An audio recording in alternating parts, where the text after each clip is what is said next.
I know you're out there. I can feel you now. I know that you're afraid. You're afraid of us. You're afraid of change. I don't know the future. I didn't come here to tell you how this is going to end. I came here to tell you how it's going to begin.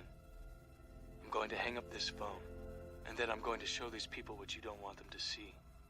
I'm going to show them a world without you. What's up, everybody? I'm Fool. And I'm Main One, and we're on Plug Free Your Mind, a show where we discuss and share our perspectives on an array of topics and world news from an unfiltered, unbiased, and unplugged point of view. Welcome back to another week of Unplugged, everybody. Appreciate you tuning in. As always, please like, subscribe, and share, and roll call. Let us know where you're coming in from, where you're tuning in from, city, state, and we get started. Yeah, I'm not even going to go. What I'm going to do right now is I'm going to introduce the big brother right there, Kevin Jenkins. How you doing, guys? We definitely, Kev, what's up? We definitely going to have some fun tonight. Kev, I just want to let you know that tonight we're not really going to go into this too much because there's no need to. I'm not even interested in that. Yeah, we're going to pretty much talk about the politics of what's like politics in general, about what's going on. Just because I know that you're informed, and I know my man Jermaine is informed. But since you're on, he already knows the story. I want to let you know what just happened to me about 2 hours ago. Let's just say my mother had an incident while I was going, and I was in Jersey, and I was rushing to get back. So they moved her to a rehab facility. Yesterday, once I got in, I went straight there. I go see her. I'm in and out of the facility, no problem. Today, I go back because she wanted me to pick some stuff up for her or whatever. So I walk in, and immediately when I walk in, there's two ladies at the front desk, and they tell me that I have to check in. So it's like a little computer thing that you got to check in at. So I walked over to it.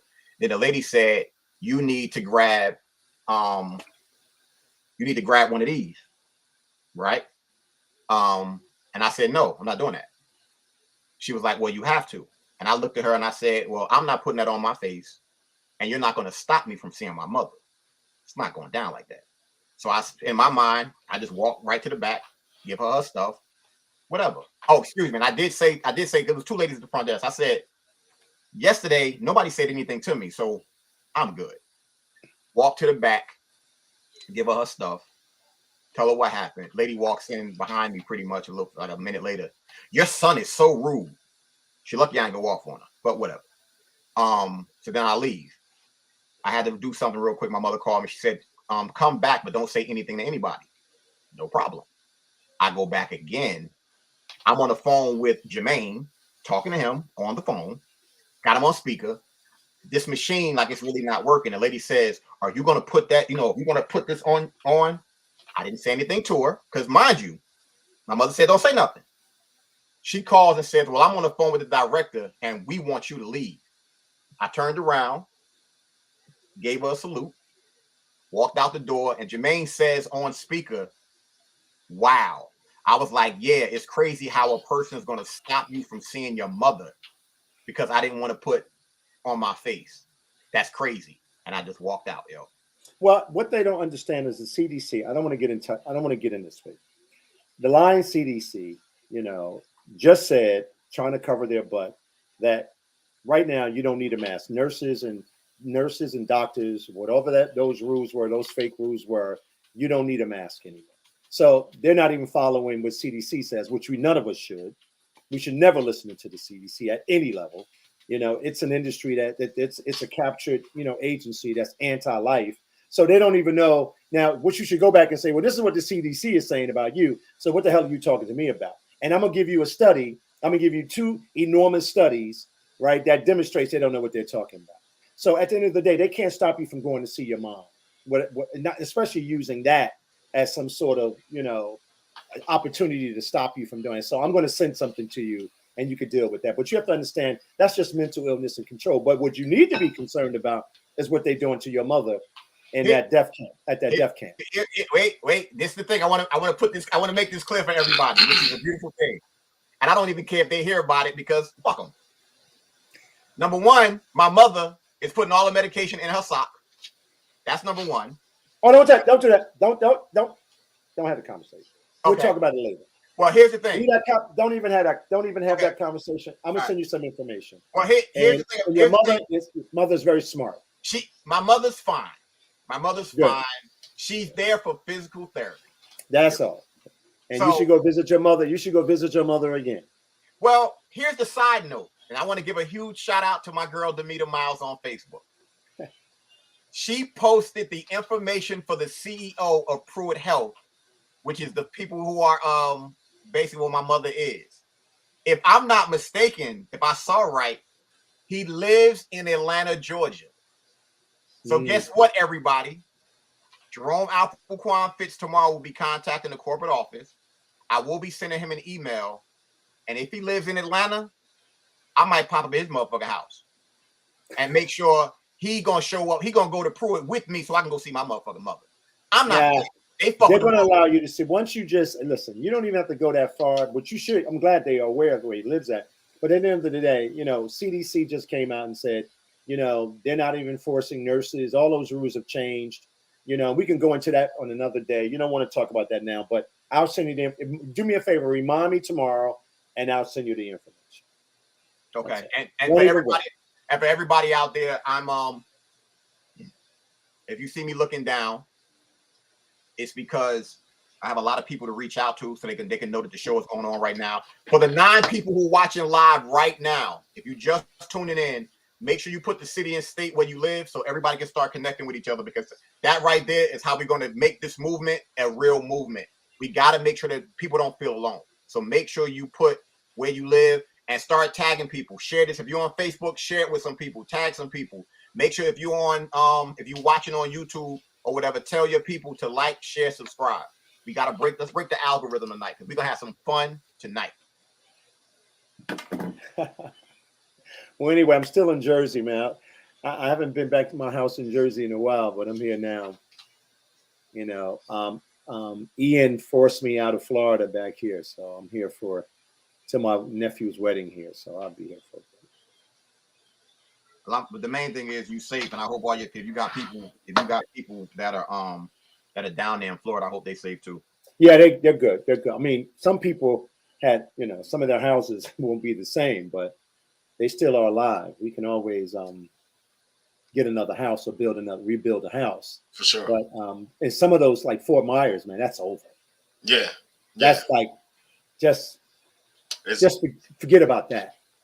And now we have to be wary of these predatory people that's going down there, like they did in Hurricane Katrina, where they had these lobbyists going down there with these investment groups and grabbing all these homes from these people. Well, one thing about the governor down there, he's gonna lock them all up when he finds out about that. Oh, he ain't playing. Yeah. Oh, I'm telling you right now, he's not playing. You go down there right now. I'm telling everybody, if you're going down there with that, he's gonna lock you up forever. So we should be happy that he's paying attention to all of that stuff. You come down there, he's gonna send you to jail quick. Good. So, but based on what you're saying, you are absolutely correct. And he already sent the message like several times. When you come down here, when they catch you, you ain't getting out of jail for a while.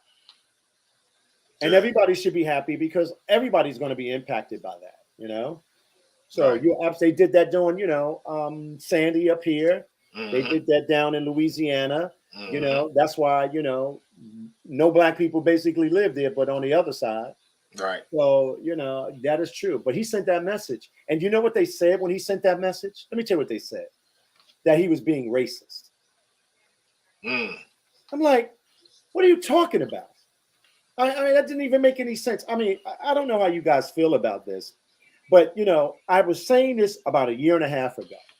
When I was growing up in this country, I understood what racism looked like. Mm-hmm.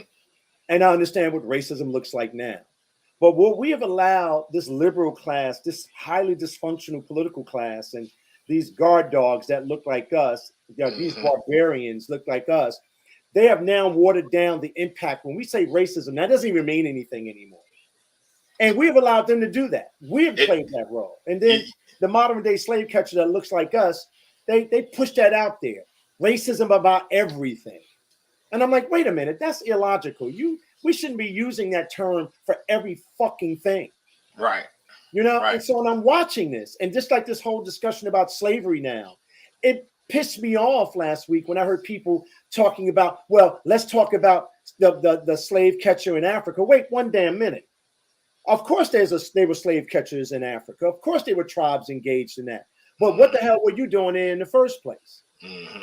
See, black people, we don't know our history at all. We buy everybody else's assessment of our history, even people that look like us that wholesale that. I mean, it's just doing us a grave disservice. So when you talk about slavery, okay, I understand that there was a global slavery occurring, but it was slightly different. It was not chattel slavery that we had here. Right. Right. It was not.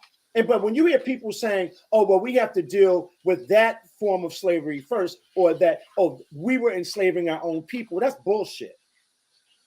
But you know who's responsible for that? I cannot curse on your show a little bit. Yes. Yes. Okay. You know who's responsible for that? We are. Because majority of my people that look like me don't know anything about African history, don't know anything about the commoditization of the black body, don't know anything about how when they commoditized our bodies, we were actually the economic engine of the world. They don't know anything about the public policies that were created to trap us in perpetual poverty. So when you see people up there talking about slavery, like every time I turn on my TV now, you got Skip Gates now doing is another segment, what it means to be black in America. What the hell is that? Why are we moving forward and building a new nation as opposed to hearkening back on that? If you don't know your history, if you can't evaluate your history, and if you don't know the geopolitics around who we are as black Americans, that's on you. But I don't need to go back to deal with that. We need to understand that history to propel us in the future. When are we going to start talking about our condition in the future? You know why they don't want that? Because when you go to these black cities that are controlled by black Americans, that are controlled by black legislators, that are controlled by black judges, that are controlled by this democratic apparatus, this slave apparatus, they don't want to deal with that. Mm-hmm. They want us talking about race every goddamn day. I mean, are you kidding me?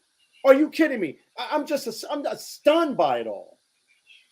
Yeah, because black people. I mean, now they're displacing our women. We have already displaced our men. Now they're telling our boys and girls, right? Oh, you're not a boy. You're not a girl. You're not a girl. You're not a boy. Now our churches now are proxies for the Democratic Party. Mm-hmm. Now everybody you see on TV, only thing they can talk about, well, that's racist. Well, identify that. Explain that to me. Yeah.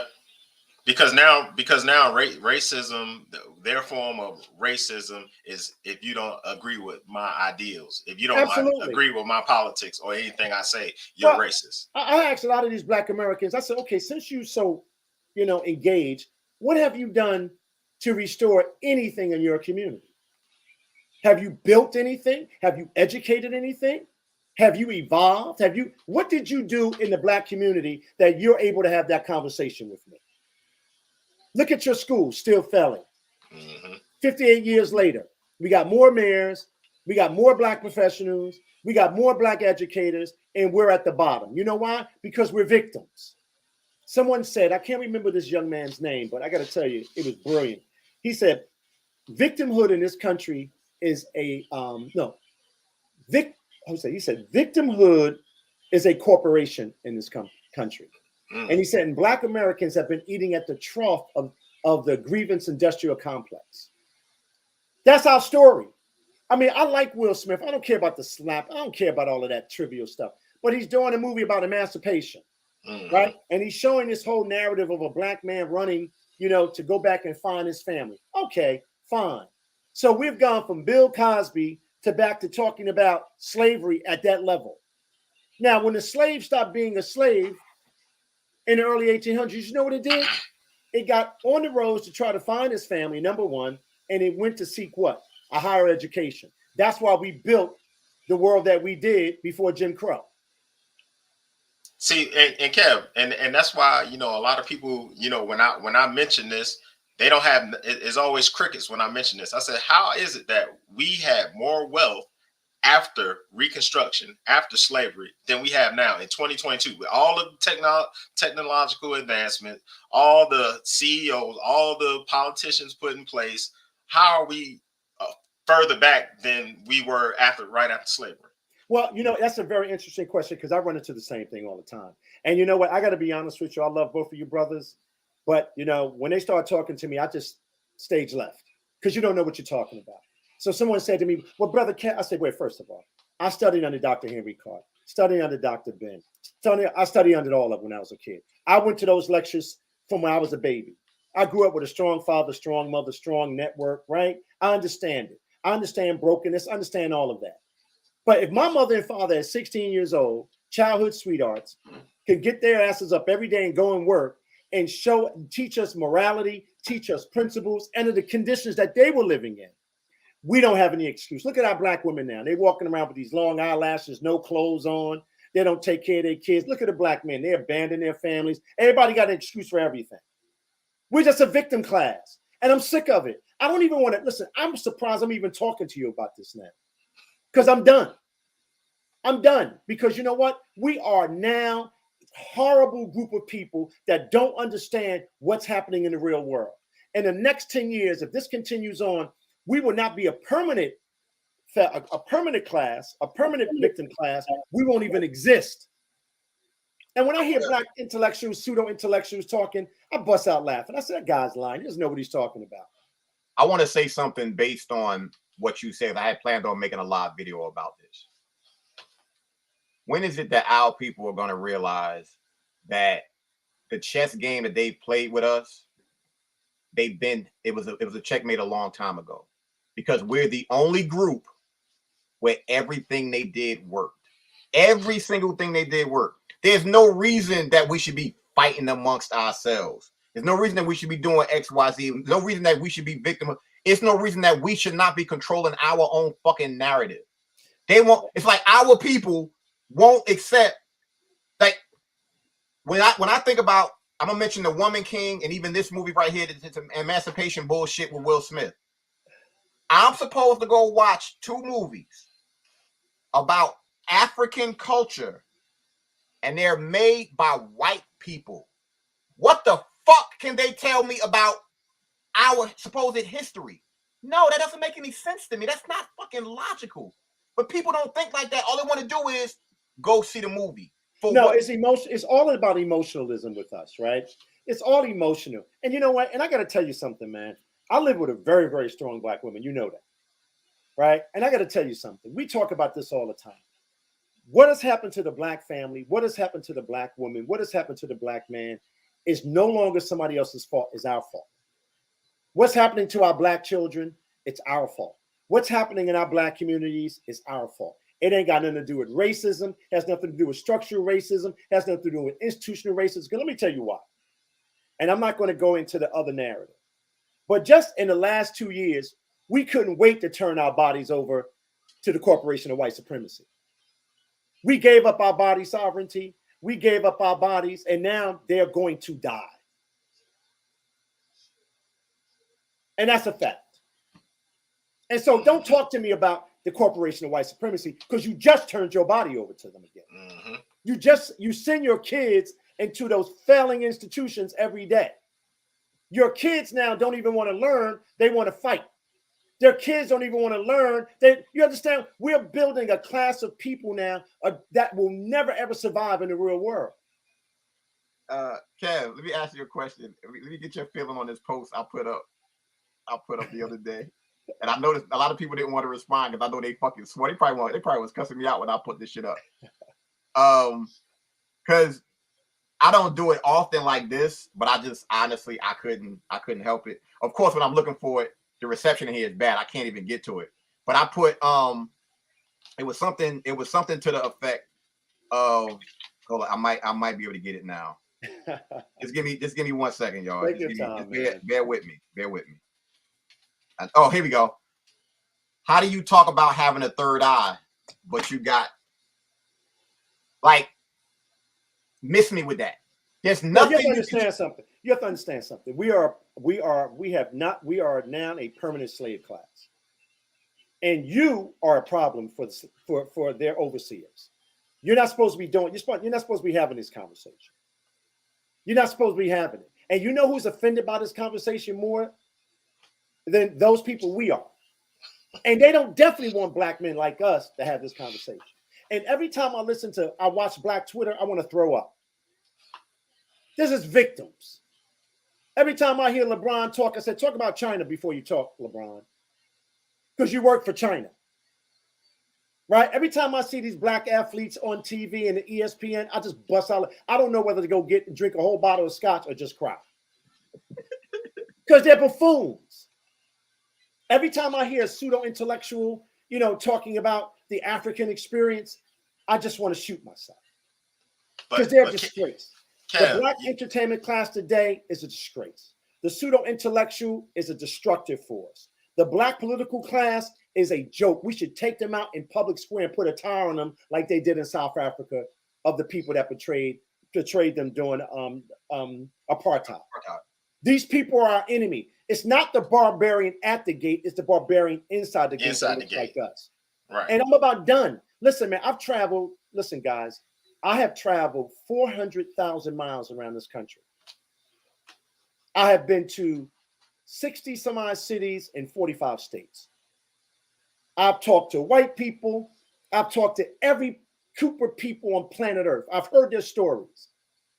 You know what they're saying? We're taking back our schools. You know what we're saying? We don't trust this government. You know what we're saying? We are not going to stand by and let them strip us of our identity. Now, I'm not mad at them because I feel the same way. You know what somebody wrote about me one day? I bust out laughing. Well, he's a white supremacist.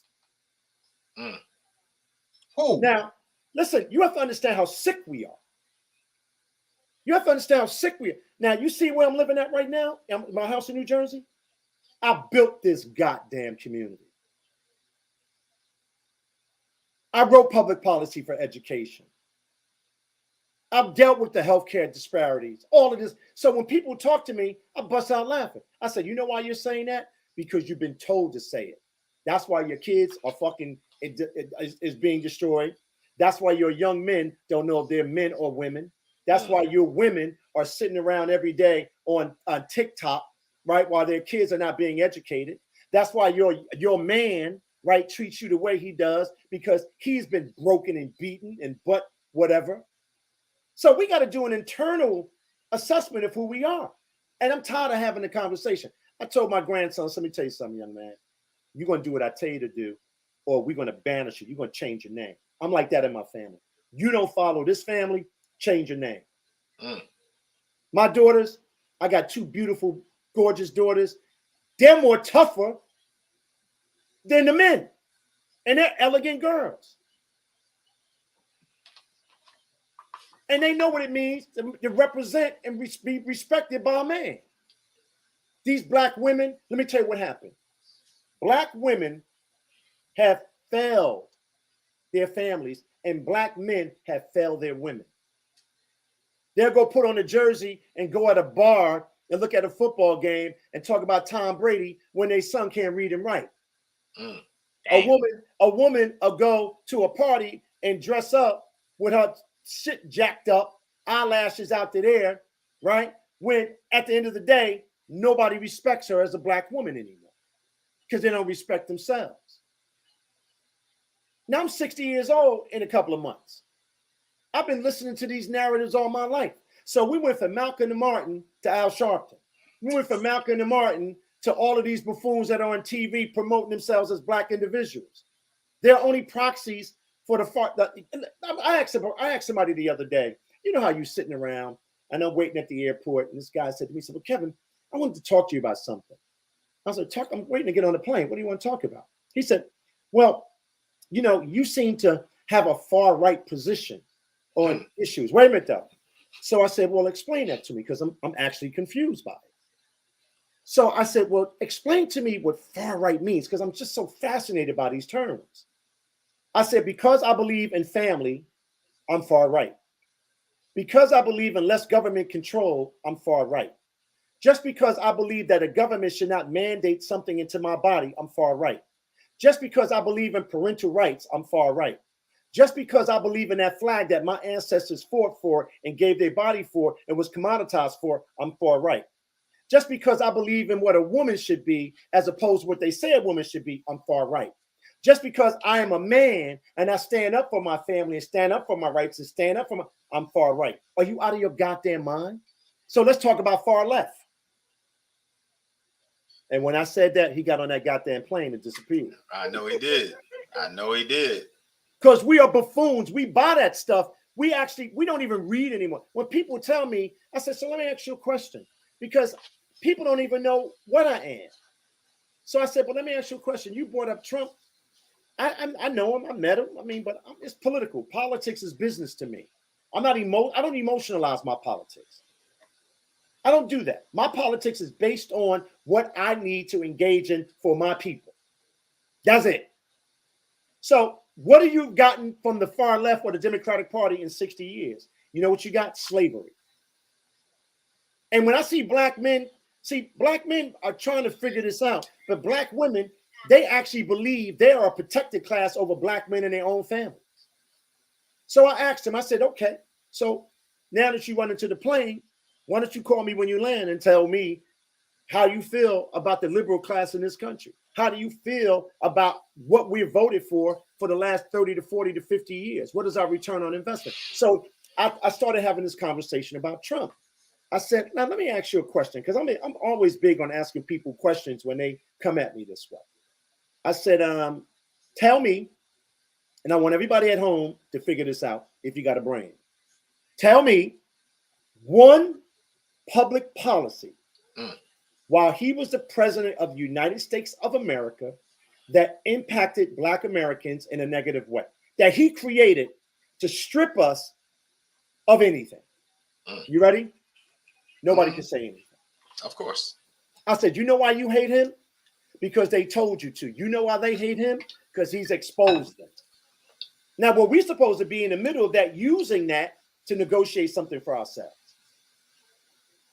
I said, so you cut yourself off from that because they told you, oh, you can't talk to him. And when you see all of these black entertainers, and every time I see JayZ, I just bust out laughing. JayZ was giving somebody business advice one day. I said, what? Let me just tell you what that's all about. That is what we call, as you all know, maximum sophisticated confusion. He shouldn't be given any advice at any level, because if you follow their trajectory, it was always anti-black. It was anti-black. It was not pro-black. So if you really dig deep into the language and the psychosis, you understand it's anti-black. You got black people that look like us that are more anti-black than white people. You would dare think that white people should be. Mm-hmm. And I don't know what's wrong with us. So for me to even do this show, I love you, bro. Well, you know that. That's the only reason I came on, because I love you guys. Outside of that, I don't even talk about it anymore, because I know what's getting ready to happen. Well, here's the thing, even with you making that statement. We appreciate you coming on because it's coming from a different voice. Jermaine said 2 years ago, when the midterms come, it's going to be a Republican sweep in the House and the Senate. He said this shit 2 years ago. But let me tell you what's getting ready to happen. This is what people don't understand. It's an internal war happening in the Republican Party right now. They're getting ready to kick out all of those over. You don't understand. They're getting ready to kick all of them out. Mm-hmm. These young Republicans that are coming out, oh, they gangster. They're like, y'all are part of the problem. That's why they call it the uniparty, right? I eat with all of these. I understand what they're thinking. So the rancher in Missouri, the rancher in Utah, they've been fighting this government at a whole nother level. See, when you don't travel, you don't know that. If you turn on MSNBC, NBC, all they're doing is lying. But guess who gave them the power to lie and has helped to finance that? You sitting down? Barack Obama. Obama. Kev, hold up. Kev, hold up. We call him Barry on this show. Oh, I'm glad you said that. Thank you. So now for black men, see, and I tell black women, I said, you know why y'all love the Barack Obama so much? You don't care about his policy. You don't care that he dumbed you down. You don't care he put you to sleep, because y'all all looking for a husband. I said, y'all looking for a husband. That's your husband. And so I laugh at it. So I travel so much, I've been, listen, I've been everywhere in this country, bro. I've gotten people, I've talked to 10,000, 20 white people. I said, you know, y'all are racist. They'll be like, oh my God. I said, we're all racist because we're using their language. That's why we're separate. As long as we keep saying that, we won't get the opportunity to talk to each other. But once you start talking to them, now that's not to suggest there's not some bad people, some bad black people, white people. Don't be stupid. We understand that. And I'm not provocative. See, I'm not a kid trying to say something, make you feel a certain way. I'm giving you the present reality. After 58 years, I spoke at the monument in January. I gave a speech about reclaiming Martin's dream. So 58 years, 59 years from the time Martin spoke at the monument, look where we are now. We went in reverse. And they bastardized who he was. They weakened him. They emasculated him. He was a radical, just like Martin, just like all of them. They were radicals. And look what our leaders look like now. Look at the black mayors in all of these cities. Look at the condition of our cities. Look at the conditions of our school. Look at the conditions of our economics. And when I hear people talking about economics on, I'm not going to talk about these shows. They need to cut the shit out. They just transferred trillions of dollars to the wealthiest families in this world, and we're still carrying their water. Yep. The war in Ukraine is about what? The military-industrial complex. The war on our bodies was about big pharma. The censorship that's happening is about now controlling who we are and controlling what we say and controlling what we do. That's totalitarianism. You know where that's coming from? That's coming from the left, not the right. It's really fucking crazy that the right is fighting for this country and fighting for our rights more than they are. The right is more left than the left. So think about it. In the back of me, I got Harriet Tubman right here. That's Harriet Tubman right there. So everything that Harriet Tubman to free us, we put ourselves back into slavery. Yeah. Look, black people are under a dream spell that is going to keep us trapped in poverty because they don't want us to have these conversations. Because if you have a public meeting and you have these conversations, you always got the slave class. Well, brother what? Brother what? What are you talking about? Your kids don't even have a future. Your kids can't even compete. Your kids can't even spell their names. So what are you talking about? Your black women, right? They don't even see themselves as women anymore. They're just proxies. And black men got an excuse for everything. But they'll turn on MSNBC. They'll turn on CNN. They'll turn on, and guess what? Everybody in public education now that are men, unfortunately, are gay. Mm-hmm. Now, I have tons of gay friends that are against that. See, this is what you gotta understand. Mm-hmm. There's a whole gay community out here that's against this grooming stuff. Right. But you never hear from them because they won't allow you to hear from them. You got transsexuals in high schools wearing no clothes, having parties with our boys putting money down their pants. You have in California, they're saying that a kid doesn't have to talk to the parent if he wants to get a sex change, like a child knows what it's doing. Because they're trying to destroy life. They're trying to destroy our children. They're trying to destroy the planet. And we carry their water every day. Yo, man, when people come to talk to me now, man, I say, look, man, get out my face, man. I'm busy. Go fight the people that you need to fight that live in your own community that's doing it to you. We're murdering ourselves every day. Now, don't get me wrong. I'm against police brutality. I'm 100% against it. But statistically, guess what? It ain't happening every day. But you know what I'm truly against? I'm against black on black crime because my father was a victim of it. So what are we talking about here? Yeah. What are we talking about? We kill ourselves every day. You see what our kids are doing in schools now? All they're doing is fighting each other, no education. When teachers go to school now to teach, they got to be your psychologist, they got to be your priest, they got to be your mother, they got to be your father. And then the teachers union has destroyed public education. I don't think any child should be in those schools. You know what the mother tell me? Father tell me, well, what you supposed to do? Really? Really? Seriously? What you supposed to do? Protect your child. Nah, we are the sickest community in the world. We are the sickest. When I go to get a manicure sometimes, brother, and I have to go into certain places, I live in my community. majority of the sisters that come in there are obese and have all kinds of afflictions, from teenagers up. And we don't see that as a crisis. We don't see that as a crisis. That majority of our community is sick. Mm-hmm. But they'll march for somebody else's cause. Of course. And somebody talked to me about Black Lives Matter one. That's the all I say. Is that a Coca-Cola commercial? What the hell is that? I didn't even understand. Now, see, this is what I mean about that. Think about what I'm saying to you. They're saying to you, brother, that Black Lives Matter. So you basically are asking permission to exist. Mm. I say Black lives have value. See, when you say that, that's a problem. I have value. I don't matter. I have value. See, when you say value, that changes the discussion. So they trapped us into this narrative where we thought we were fighting for what? What are you fighting for? So now we understand that they were financed. Now we understand that it was a way to funnel money to create a coup in our own communities and keep us trapped in victimhood. And you still got people out here promoting that stuff. Yep. I want to read something to y'all real quick. I made the post earlier about that bullshit ass emancipation movie. And I said I'm not going to see it per se.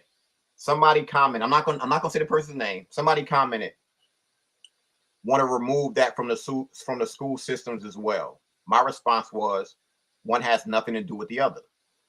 His response was, so if you stop making slave movies, what will the youth know about it? Because they're not teaching / showing it in schools. Oh man, please, wait, hold up. Let me finish.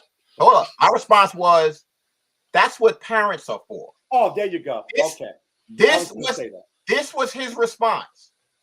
Oh, so you homeschool your kids? ? What? What the fuck? When I read this shit, I'm like, oh my mother. So you gotta homeschool your kids to have a conversation about something? So it lets you know how deep in the matrix that a lot of these people are, because all they do is you remember when you get plugged in, right? You're receiving the download for everything. So when you watch MSNBC, you're getting a download. CNN, you're getting a download. Like most of our elders, when they watch those shows, all they doing is they receiving a download. That's it. And then they regurgitate it. Remember, I told you when I was growing up, I had 2 Sundays. I either went to church with my grandparents, or I went to the mosque with my father, or I went to on 14th Avenue African Echoes. Now let me tell you about African Echoes. See, I got my history at home, and you know, brother Foucault, I have 3,000 books in my house. You go to my house right now, I can give you a book about any part of history, any part of science, any part, because my parents taught us that that's where the power was. That's where the critical thinking was. So on Sundays, you know what I would do? Dr. Henry Clark would be there. I would get my plate of food at the vendors, and I'll be just like this, right? One day, Dr. Scobie will show up. I'll be just like this. Next week, Dr. Rashidi will be there, just like this. Another day, Dr. Jeffries, I'll be just like this. Another day, we're having a lecture about Diop, Dr. Diop. That's where I got my education from. I went to private schools. They couldn't teach me a goddamn thing about Black history or American history or African history. If you want to talk about, spirituality, guess what? I listened to Dr. Cone, the liberation theology, right? If you want to talk about how we help the disenfranchised, right? I listened to Dr. Fuller. So you have to empower your kids with the richness of that history. That's why our kids are the way that they are now. Our kids have turned into predators because we haven't taken the time to educate our children. And guess what? Keep your damn children to yourself then. Because guess what? I'm not responsible for that. I have mentored maybe 50 to 60 young men and women in my lifetime. I took one of my mentees out today. Brilliant. We was having a deep conversation about my travels. And she was like, Uncle Kevin, I saw how your speech has evolved because every day I got out there, I learned something different. Even me. And then I went and I've got all of that history that I was taught by my parents and in my community, and I've wrapped it into this narrative that gave people a deeper understanding that we can have this conversation beyond just race, because it's not about race now. It's not about class. It's about power and control. It's about totalitarianism. It's about fascism. Now, every time you say something different than them, you're a fascist. If you say something different than them, you're a racist. If you say something about anything that's against their narrative of control, you are what? You're a racist. So for me, I'm saying to people, what are y'all talking about? And I'm telling you, it's all over this country, man. If you go to every black city that's ran by a black mayor or ran by a black council or ran by any of these people, it is a walking disaster. So whose fault is that? And you don't have somebody saying, well, you know, the brother's beating up. Of course I am, because I'm black. I ain't here to talk about white people. I'm talking about you. I'm talking about us. So what are you talking about? So that's why I don't see an end. I don't really see a positive end for us right now, bro. Unless we have something revolutionary happen. And until we look, I always tell people when I'm giving speeches, you know, when you go home and you get up tomorrow morning, before you do that ritual of washing your face and brushing your teeth and putting on your makeup, be stripped down and look at yourself in the mirror and really dig deep to understand who you are and how did we get here. Just look at yourself and say, how did we get here? We are powerless. We don't own anything. Every other group comes into our community and strips us of our resources, but we always talk about racism, but you're going into their stores. Mm-hmm. And then this whole narrative about black, my wife and I had a dinner with some friends of mine. You know, these are really beautiful people. I mean, lovely people. So they was like, Kevin, you know, I'm going to do this thing about black businesses. I was like, well, explain what a black business is to me. So they was like, well, what do you mean? I said, just explain to me what a black business is. They was like, well, what are you talking about? I said, now let me ask you a question. When you go into a Korean store, do they say they're Korean business or are they a business?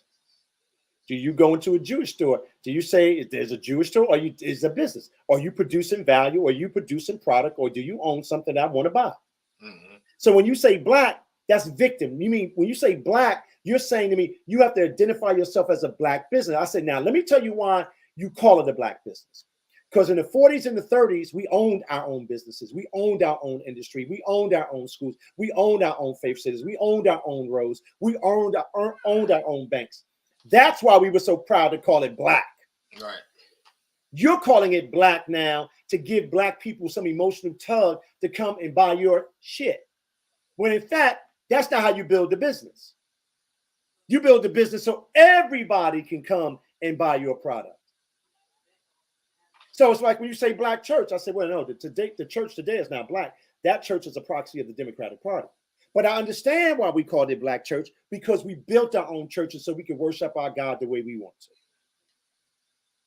So saying it was black in the 30s, 40s, 50s, 60s, even in the 70s made sense. But now I push back. I said, no. Don't try to grab onto the spirit of why, you know, as black people, we built our own industry, controlled our own agency, built and educated our own children. So you can't claim that. So I don't let people get away with that anymore. Mm-hmm. I mean, what does that mean? I'm always listening to this language now as I'm older. Let's talk about this language now. So we always use we always talk about slavery. We always talk about all of this, but we use their language every day. And then when we use the term black, it's always from a secondary position as opposed to an ownership position. Mm-hmm. I listen to all these podcasts. You know, I travel. You know, when I'm in the airport, I'm listening, I'm watching. I say, this is victim language. Yeah. All victim language. All victim language. We got to push back from that. And what does black mean? I have no idea. Now, I really don't understand it anymore. And until we understand that all this stuff is social constructs in a way to divide us, then we'll keep. You know what though? You said it right there. You just nailed it. And you know what? I'm done with it. So when I see all of these, look, I grew up in politics, right? When I see these young political people now, they disgust me. They're only proxies. They're the guard dogs for the oligarchs. They're the modern day slave catcher. That's what they are. They're modern day slave catchers. So I mean, I'm telling you guys, you know, I go back and I dig deep and I try to psychologically understand the black codes. I understand all this stuff. I'm breaking it down. And I'm saying the equation is all wrong now. Look at our black girls. Our black girls out there fighting like boys. We got black girls that are getting up and saying, well, mommy, I'm not a girl anymore. I'm a boy. What the hell do you know at 16, 15, and 14? Right. Where's your reference point? You got black athletes letting their kids become girls. Oh, my God. You got black women out here right now that their daughters are looking like them with no clothes on. But they want, let me tell you something. When I was growing up, I'm a little older than you guys, but I saw, I just got to say this name, and I like this girl. I just think she's a great kid. I love Queen Latifah. Not Queen Latifah. Oh, don't get me started talking about her, because I'll cut my wrist right here. But what is her name? Mary J. Blige. I saw Mary J. Blige on a clip, and I got to tell you something. I think she's probably a wonderful person. But I saw her performance and wanted to throw up. With the white, blonde, long hair. She about my age. And I'm saying to myself, class it up, girl. I mean, whatever happened to class? You making that statement. I was talking to my girl. I think it was a couple days ago. And I like that. I think she's probably a wonderful person. But I'm talking about the imagery. No, I got you. Yeah. I was talking to my girl, and I was saying that growing up, of course, you had certain girls that was kind of fast, but we always had to leave something to our imagination. Oh my God! Because the clothes were somewhat baggy, and the only way you saw something was if they had a $10 dress on, or if they had on jeans, or if they happened to wear a dress. It wasn't constant like it is now when you see everything. I'm like, damn, it's crazy that for me, I'm 45. With me being 45, for me to remember that, that's crazy. Like, and I'm gonna give everybody be your dad, almost be your father. Oh shit. I'm gonna give everybody the greatest example of what I mean. I'm not gonna say the names. I'm not gonna do that. There was a particular chick that was in my class that I graduated with. She happens to be one of my best friends. One day she came to school with a dress on. When she came to school with a dress on, I don't know about all the other dudes. I was like, God damn, where the fuck did that come from? And it was her legs. I was saying to myself, from what she always wears, I never would have known she was shaped like that. But now you see everything.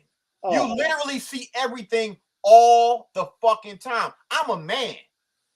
With me being a man, I'm not going to say I don't like to look at it because it's visual. But goddamn, what the fuck, you doing it all the time? And when let me tell you something. I think it's this is what they wanted. This is what this culture has. This is what we've dissolved into. I got to tell you, if I was your age, right, I'll probably be dating somebody 20 years old, because I would never. We went from Bill Cosby to reality TV. That's why they had to destroy Bill Cosby. They had this whole Bill Cosby. Let me give you some like an assessment of this. Bill Cosby creates these shows, and they promoted positive black images. He even had a psychologist on set to make sure it was done right. So you saw the grandmother, you saw the grandfather, you saw the father, you saw the mother, you saw the home, you saw the extended family, you saw the extended community, you said it all. So we went from Bill Cosby, and then you go into the show that he did with colleges. More black kids were going to HBCUs from that show than ever, right? Mm-hmm. So now, what did they have to do? They had to take his penis and cut it off and push him in the street and say he was a rapist, which was never proven, which we all understand what that was about, right? They had to change the law up to prosecute him, to lock him up, to break him and destroy him, because he was fighting to change the images that they were continuing to promote. Right? So we went from Bill Cosby to reality TV. Now we got the long hair. Now we got the basketball wives with the fake hair, the fake eyelashes, the fake life. Now we got all of this sick shit. Right? We went from Bill Cosby. Now look at BET. Every show, the mother now is the drug dealer teaching her son. Look at the imagery there. The fake, everything is an illusion. That's why I don't watch any of it. I told my grandson, I said, my man, if I ever come in this house and see you, that I'm cold-blooded on my grandsons, because they're going to be men. I said, young man, let me say something to you. Do your mother look like that? I said, no, Grandpa. Do I look like that? No, Grandpa. I said, do your father look like that? No, Grandpa. I said, does your grandmother, do anybody in your family look like that? They said, no, Grandpa. I said, so why are you watching? And then I looked at his mother. I said, why is he watching? So here we are. We went from Bill Cosby to what's happening. Just turn on BET. Turn on the shows now. You got our men screwing each other, our women screwing each other, our boys now wearing lipstick and wigs. And we all right with that? So we went from Bill Cosby to that. Think about what I'm saying, everybody at home. Mm-hmm. You turn on those shows and you actually celebrate that sick stuff. And now our women look like you got women that are 300 pounds wearing no clothes. Yep. Obesity is not sexy, my friend. Nope. But guess what? You'll have somebody say, well, you know, that brother is harsh. You got damn right, because I built my community. I've raised my family. I've raised kids. I know what this is about. And I'm not here to make you feel good. That's your problem. I'm not your new drug. Yeah. That's all I'm saying to you. And you know who's responsible for that? Black men. But we've abandoned our consciousness. And these churches, let me tell you something, man. I don't know how y'all go into these churches now. That's where the devil lives at. The devil lives there. That ain't a place to worship. You might as well worship in your home. Don't get me started on that. And the brothers, and when I have these guys, you got to understand, man. When I have these conversations, man, I tell brothers, I said, listen, man, go home and just, you got a gun home yet? Go do yourself, because you're just an idiot. Go do yourself, because you don't even make any sense. They can tell you stats about the football game as opposed to telling you if their son could actually write his name. Mm. They can't even be good husbands because they're chasing teenagers. Now, I'm a man. When I was young, I was absolutely a hunter when I was, but I wasn't married doing that. You know what I'm saying? I was young. But when you get old, you evolve. So when you got a man my age acting like that, that tells you about his character. Yeah. Now, I'm just saying, none of us are perfect. Don't get me wrong. Men are made differently. I understand that. I get it. But your number one job is to make sure you protect your wife and your kids from that. Absolutely. So whatever you're doing on the dark side, they are never, ever, ever supposed to know. And you can't support that. You got kids around here now walking around with nappy hair thinking that, it's culturally appropriate. I said, they don't even have the money to take care of it. But they get out of the bed. Now the excuse is because they see some basketball player doing it, that is culturally all right. What are you talking about? Why are you? I asked a question because my grandson, my oldest one, who I love to death, I came home, and I've gone always a long time. So I come to see that's my boys. I come and he got his hair all done like that. I said, wow, you look good. I said, why is your hair like that? He said, well, I like it. I said, really? I said, when I was growing up, when brothers had their hair like that, they owned something, or they were artists, or they were musicians, or it was something that it was about their artistry. So why are you wearing it? He couldn't answer the question. I said, that's a problem for me.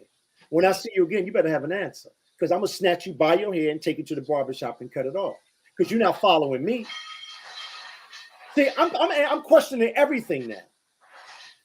So if you don't know how to answer that question, young man, I have a problem with you. Yep. I question everything. Like, tell me why you're walking around. And you know what the mothers do? Well, he just wanted it done.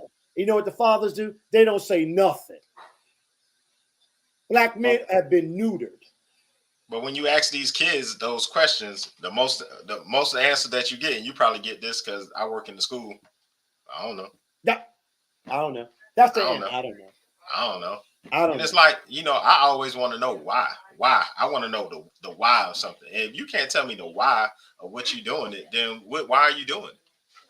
We have lost 1 generation, 2 generations, 3 generations, 4 generations, and now we're on our 5th. And we're to blame for it. I saw a young man the other day. I was walking, doing my walk, and I saw him, sharp kid, prideful kid. And I'm saying now, I guarantee you he gets hell. I bet you that young kid gets hell. He was neat, appropriate, had his book bag, going to school. I bet when he goes to school, there's a living hell. I bet it's a living. The classroom now has become a war room. So I'm saying, who are you blaming for this? Oh, I got it. It's the white man. It's racism. Oh, well, they have more power over us. Oh, well, you know, my kids can't read and write because those people didn't teach my kids. Oh, my daughter's 14 or 15 hanging in the street at 10 o'clock at night, 11 o'clock at night, but because she just came. Hold up. Let me throw something in that.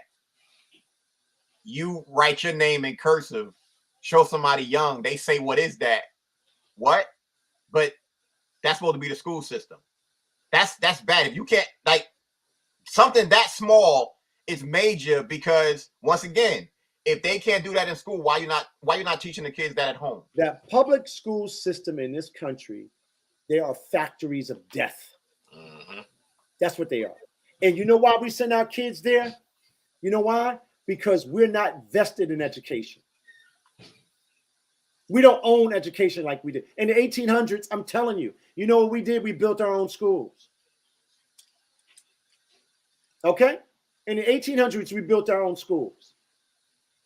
We don't own education anymore. So I don't know what's going to happen, but I can tell you where the world is going. Right now, we're in trouble. With the new currency they're trying to put in place, digital currency, we're in trouble. With this totalitarianism that's being placed in front of us right now, guess who's not fighting? But check this out, guys. Guess who's not fighting for their body sovereignty and fighting for their sovereignty? Black Americans. Mm-hmm. And they get mad when they see other people do it. They call those people racist that are fighting for themselves. Mm-hmm. I'm like, are you crazy? Do you understand what these people are really saying? They're turning on their people that they gave power to. Now, if they can turn on their people who they gave power to, what you don't? Yeah. Think about that. Oh, well, those white people crazy. I'll say, really? Okay. Oh, okay. Well, you keep up the good work, buddy. But like you said, that's the problem with the American education system and the American media in general. I said, because they're not interested in teaching our students and the viewers how to think. They want them to focus on what to think. So they want to tell you what to think, not how to think. Everything you hear on TV today is propaganda. I'm talking about every goddamn word. Every movie you see now is all about grooming your thinking and dumbing you down. Look, I'm a Lord of the Rings guy, right? I read the books. I saw the new Lord of the Rings, Lord of the Rings on cable. They got a woman who is the leader of men. Amazon, the one on Amazon, and new shit. I go and see House of Dragons. You got the black boy that comes from a royal family that likes having sex with boys. Let me throw something in there with what you said. That if people probably don't watch it, but I'm with you because I've been watching the new Lord of the Rings too. You happen to notice how they have all these black characters now, and they just like it's these black characters, but everybody else that's around, it's like the black people are sprinkled in there. How you got black characters, but it ain't more black faces because the black would dominate more than anything. They ain't talking about that shit. It's all maximum sophisticated confusion. But you know what? See, when you know I had to turn both of those shows off. I can't watch them. Yeah. I did just like this. Click. I will not turn them on. And you know, in Black Hollywood is absolutely they are the worst. Because they rationalize their slavery. Black Hollywood is a absolutely disgrace.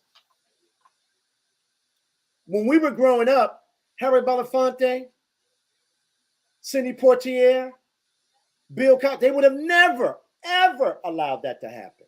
Mm-mm. These black entertainers are jokes. Every time I see them, and look, that Queen Latifah girl, I don't know what to say about her anymore. She is just absolutely horrific. Because I know her story. But she was out there telling black people in this country to turn their bodies over to those lizards. All of them were. Well, she All was of getting them were. paid. She worked for them. Yeah, the saddest part, and like you said, you're about to be 60. So the saddest part that I've been seeing ever since all this stuff been going on, we already know what's been going on. Kareem Abdul-Jabbar, he has been the most.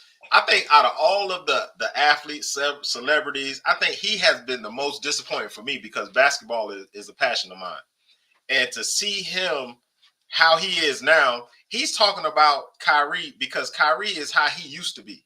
No, you're wrong. You're wrong. Oh, okay, school me. Let me tell you why you're wrong. Okay. We're going to laugh about it. You and I are going to have fun with this. All Kareem is exactly what he's always been, a bitter black man that cloaked himself as a black nationalist. Okay. Because you know that picture that you all see them with Muhammad Ali? Mm-hmm. You know that's a fake narrative behind that, right? I've heard stories. No, this is a true story. This is absolutely a fact. They were all told to go visit him to convince him to basically take the buyout. Okay. All of them. Jim Brown, all of them. They go to talk to Ali, and Ali schools them. Schools them. They come and take the picture, and they let the fake narrative go out there that they were all standing behind Muhammad Ali. They were not. Kareem Abdul-Jabbar has never, ever, ever, ever been a black man. That was all fabrication. So what you really saw was he's always been. Right. So all his at his old age is just coming out. It's just like coming out. Right. Okay. Gotcha. So LeBron, all of the NBA players that didn't stand with Kyrie, right? You now know who they are. Right. See, Kaepernick was theater. What Kyrie did was big. That was big. Yes. Kyrie is the new Muhammad Ali of the sports generation. Right. They don't even give him credit. They don't even stand up with him. That's why the kneeling was easy and wearing Black Lives t-shirts was easy because they all work for goddamn China. Right. That's why they don't say anything, but they'll play the race card. They'll play the victim card because they're comfortable in that. They're all professional race baiters. That's what they are. If you sat down and we had an articulated conversation with right now, if we sat down with 85% of the black athletes right now and had a real articulated conversation, you would cry. Mm-hmm. That's what I got. Brother Royce, what's his name? Royce. What's his first name? There's this brother that's playing basketball named Royce. He's always on Jason Whitaker's show. Jason Whitlock. Yeah. Whitlock. Royce. Anyway, this brother articulates it very, very well. So when I was growing up, I had to understand all of that was happening behind the scenes, right? Muhammad Ali, all of those guys, they were not Muhammad Ali, Kareem Abdul-Jabbar and them, they were all frauds. All frauds. Word? All frauds. You got to know the history. All frauds. Their nationalism was not what we thought it was. That's why it was so easy for him to come out and attack black athletes that were trying to fight for their body autonomy. You talk about Jim Brown too? Listen, Jim Brown was my man. But Jim Brown, when he went to go visit Muhammad Ali, he was basically taking a deal back to Muhammad Ali to tell Muhammad Ali to stand down and take the money and just let it slide. Don't worry about it. And Muhammad Ali schooled him. That picture that Muhammad Ali took with all of those athletes, they were there to try to convince him to stand down. That was not a picture of them coming to give him support. Wow. That's a true story. Wow. True story. Now, I got the picture hanging in my office. With you making that statement right there, that's the story people need to hear. I don't want to hear about no motherfucking emancipation. I want to hear about that. Well, look out now. Guess what? Emancipation is going to make $1 billion because black people like that. But they won't go beyond that story. They won't go and read the real understanding of what slavery did to us in this world and what it did to, like when they were talking about this guy Don Lemon, that guy, how this UK correspondent schooled him about slavery, well, about reparations. And the girl says, well, before we can talk about reparations, I support it, but you need to talk about the slave catchers in Africa. You need to start there first. And he didn't even know how to answer that question. He didn't even know how to answer that question. He did not even know how to answer that question. So let me give you a good example of what reparations look like. You see Versailles Treaty that they signed after World War II? Mm-hmm. That's reparations. You see the money that they gave to rebuild Europe? That's reparations. Yep. You see the money that they're giving these foreign criminals that are coming into this country and now trying to destroy the identity and sovereignty of this country. This is what they do. That's reparations. They're paying for their education. They're paying for, that's reparations. You see Holocaust survivors. All of them. Even ones that weren't in the Holocaust got paid. The Italians that got murdered I think it's in the 50s, they paid, the American government paid reparations. The slave catcher got paid reparations. Black Americans don't even understand this whole reparations discussion. And when you hear people say, well, I'm against reparations, I'm saying, well, why are you against it? Well, we can't give everybody money. We do it every goddamn day. We just gave Ukraine billions of dollars. Billions, it ain't about all Black people getting reparations. It's all about the descendants of slaves. And the people that were really promoting it, they're fools. I don't even listen to them anymore because they don't know. They're idiots. Because it's very simple. There's precedent over and over and over again. There's a small group of Black Americans in this country that are descendants of slaves that it would be appropriate to give them reparations for the damage that to repair the damage that was done, because our bodies were commoditized for all of these emerging industries that you see today. And when I hear people talk about reparations in a negative way, I said the only reason you do because you don't understand. Even Black people, I'm like, you don't know what you're talking about. If you don't know what you're talking about, stop talking. And this is just my opinion. This is why I think they try to push that slave narrative. They try to throw these slave movies and slave narrative because they want you to focus so much over there. Oh, that's what y'all ain't got no standing here. Y'all ain't got no stand. Y'all don't shit belong to y'all here. Y'all shit over there. Y'all y'all came from over there. That's my opinion. No. Your opinion is spot on, bro. Your opinion is spot on. Look, I've been to Africa several times. I don't want to live in Africa. So when people talk to me, say, Kevin, wait a minute. I say, have you been to Africa? Have you lived in Africa? Do you know what the geopolitics in Africa looks like? They're more colonialized than they ever been. Kev, I'm gonna let you finish your point. They say that because nobody realizes that, and I don't think a lot of people grasp, Africa is a freaking continent. It's not a fucking country. We got 50 states in the United States. Africa is a continent with 56 countries. People don't understand that. Go ahead. Well, you know why? Because they don't read.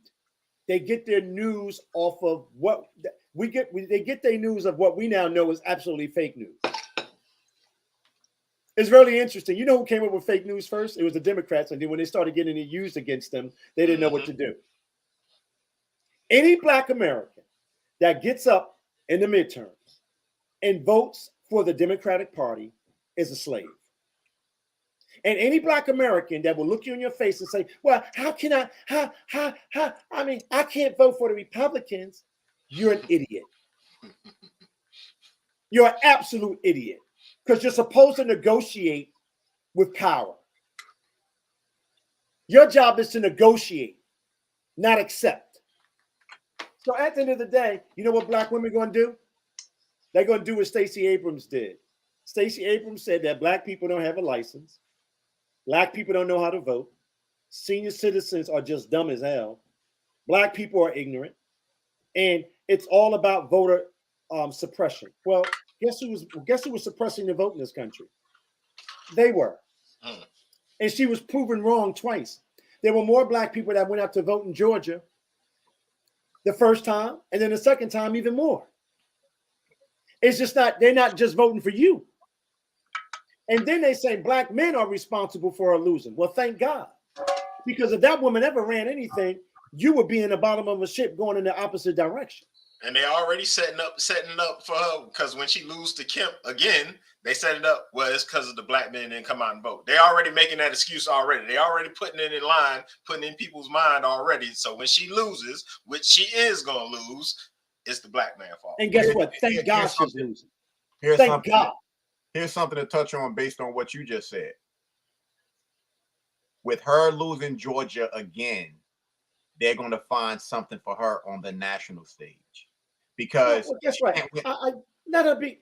No. Whatever she says now, whatever this woman says, look, this woman is anti-male and anti-black.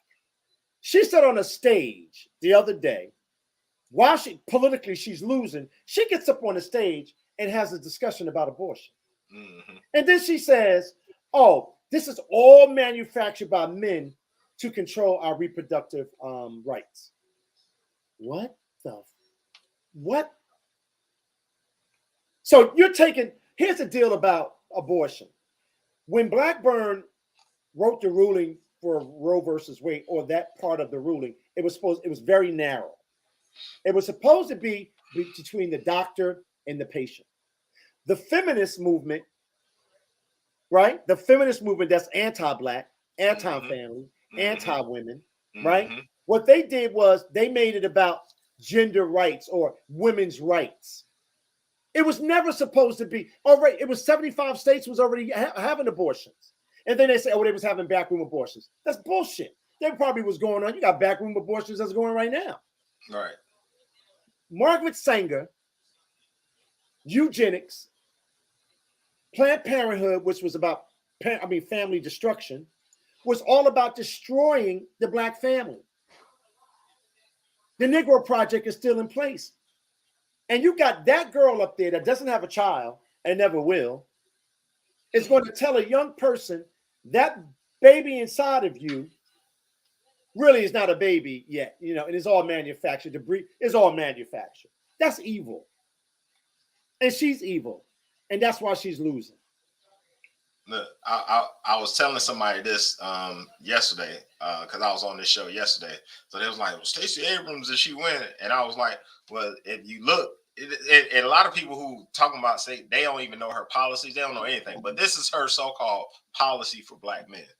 So this is what I normally do. When somebody says something is supposed to be specifically for us, and anybody can do this, it doesn't take a rocket science. You say control fine, and you say black men. Just put black men in and just see how many times it come up. That's all the way to the bottom. All the way to the bottom of the page. Look. So it's supposed to be specifically about us, but it's only, let's see, let's go down. 1, 2, 3, 4. Black men deserve leadership that sees them, serve them, and believes them. I'm committed to investing in black men, their families, and their business by providing opportunity for small businesses. Then you go down and then you go through the little bullet points, and you don't see nothing specifically about black men. It's minority, this. Well, who's a business investment? Come on, girl. Come on, who's in a minority? Why do you need a policy for black men? What is that? Oh, you got a specific policy for black men. Come on, guys. Again, maximum sophisticated confusion. Why do you need a policy for black men? And this is why we and like Dr. Claude Anderson said, we will continue to be on the bottom of the totem pole because we are politically ignorant. We vote on emotion, and they keep us emotionally striked up while all this division. Hey, big bro, this is how they got us. I want you to remember this. We chose politics. They chose ownership. If you chose ownership, you can control politics. We're just proxies. See, I'm going to say it one more time. We had ownership. Then they got us to embrace politics. They still own and control the politics, and we are just proxies to their wealth. Mm-hmm. And so for her to have to put a document together for black men. Hey, listen, man. Hey, look, I'm getting to the point in my age, man, that, I'm on an island now by myself. I can't deal with this anymore because I know what's getting ready to happen. I know what's happening. I'm telling you, at a global level, I know what's happening. I'm telling you. I told Fu, what did I tell you earlier today? I was like, man, I'm done trying to save him. I'm like you. I'm like, man, let the chips fall where they fall. And you know what though? And guess what? They're going to blame. You know what they're going to do? Let me tell you how they're going to. I'm tell you what they're going to do. In another year, you're going to see black people living on the street more than you've ever seen in your life. You're going to see more brokenness like you've never seen, because it's all being planned that way. It's all being planned that way. We always are the first to run into that burning building for some other group. Mm-hmm. But this inflation, this hyperinflation, this global upheaval that you're seeing, it's all manufactured. That's why they're mad at the lady in fucking Italy. That's why they're mad at Putin, because Putin is fighting back because he understands the global agenda. Right. He understands it. He clearly understands, and they're pissed. I have my own brother who I love, raised in the house with me, say to me on the phone the other day, Kev, Putin losing. I said, you're out of your fucking mind. Man, you crazy. He controls Ukraine already. You crazy. This is a proxy war between the American government and Russia. And you have to understand, the Ukraine government that's there now was a Ukraine government that was put there by in 2014. And Hillary Clinton, who killed Gaddafi, who killed all of those men around the world with Obama's help, the greatest mass murder of all time, right? They knew what they were doing. The Nobel Peace Prize. Go ahead. Oh, and Putin said to them, this is what he said to them. He said, look, I'm going to tell you this. Now, I'm going to deal with the Russians on this side, and we're going to be quiet for a moment. But if you join NATO, and if you allow this to happen, I'm going to invade your country. And that's exactly what he did. He said, look, this is a war. This is a proxy war. Ukraine is not a goddamn democracy. You got Nazis controlling that place. Nazis. So now you got American people talking about, well, it's a shame what's happening in Ukraine, but you ain't talking about what's a shame what's happening in Chicago, what's happening in Newark, what's happening in Mississippi, what's all happening. You ain't talking about that, but you talking about goddamn Ukraine. There's a guy, and that money ain't going to Ukraine. That money is going to the military-industrial complex. Absolutely. They just said Russia just blew up his own pipeline. Are you crazy? They could have turned it off. Right. Now, you know what Russia's going to do? Because they blew that up so Poland can turn on this faucet. I guarantee you, fool, I guarantee you, brother, in 6 months, Russia going to blow up that Poland shit. You see all of this Green New Deal stuff? All of it is a con job. When you tell black people, we got to save the... What's that? What was the last thing he just signed? What, the Inflation Act? The Inflation Act that gives all this money to the oil companies but people don't read. So they carry that stuff out there in public and they talk about it like they know what they're talking about. But all they can do, that Joy Reid girl. Ooh, Oh. Let me tell y'all something, man. That's a dangerous character. That girl is dangerous. And black women. Hold up, Kev. I got a question to ask, and this is kind of for both of y'all. Who's more dangerous, Joy Reid, Stacey Abrams, or the press secretary chick? All three. They're in the same. It's all three. Yeah. No, I'm sorry. All three. You can't. Don't grade them 1, 2, 3. 1, A, B, and C. And they're all ready. Black women that are anti-black. We have to start calling these people what they are, anti-black. We have to frame them the right way. They're anti-black. Hold up, come on. One of the viewers, our boy Vince just said throw Kamala in there too. Vince, well, Kamala's anti-life. We can't throw Kamala in there because remember, she's a self-proclaimed Indian. No. Hey, okay, let's stay on this for a second because I've been really frustrated with this. If I hear another fucking person say people of color, I'm going to kill myself. Because what the hell is that? It's to dilute blackness. I just want to know if I hear another black person use the word minority or people of color, I'm done. What is a person of color? Because they don't understand when they say people of color, they added everybody else in there too. It ain't just your ass, it's everybody else too. So when I hear people say people of color, like stop. Somebody did this to me one day. I swear to God. I was having this roundtable discussion in DC, and someone said, "Well, Kevin, you understand people of color?" I said, "I don't know what you're talking about." Everybody around the table, I said, "I'm confused by that language. What does a person of color mean? I am a Black American man. I am not an African American man. I am a Black American man. You know why? Because my Black maleness built this country." Now, I understand when Jesse was talking about African American back then. I got it. I understand what he was trying to do.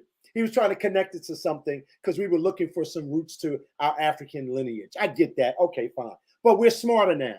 I am a Black man. I am a Black American man.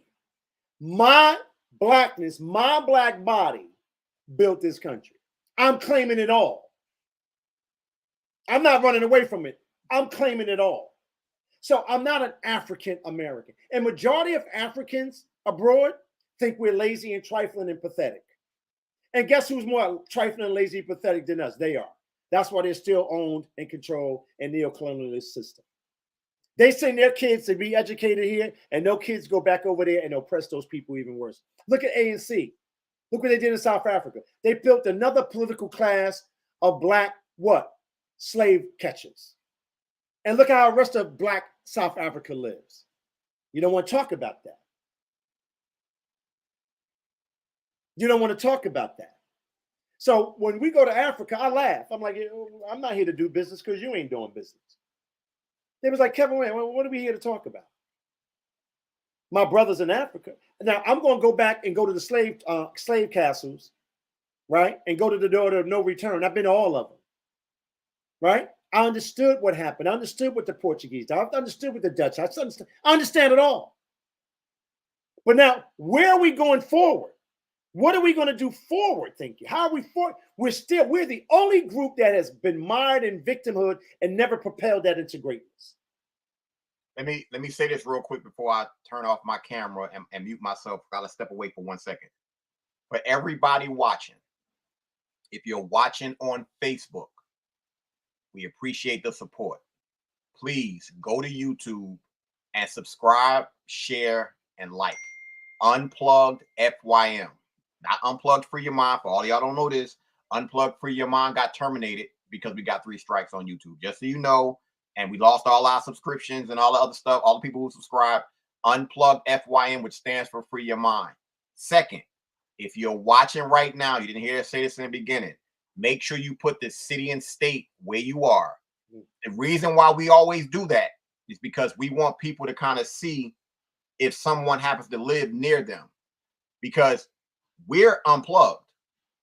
We want to make sure you don't feel alone and you have somebody there with you, because a lot of people are by themselves right now. So please make sure you do that. We ask you this because we're doing our best to get our numbers back up on YouTube.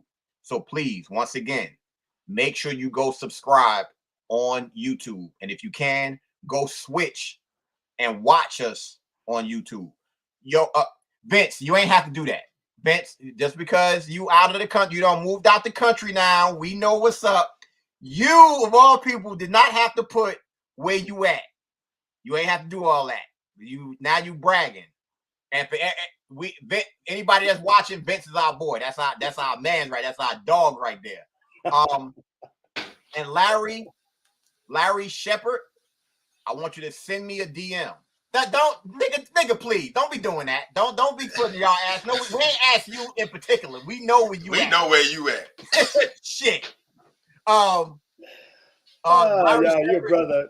I want you to send me a message on Facebook, because I want to tell you about something that's going on in Virginia.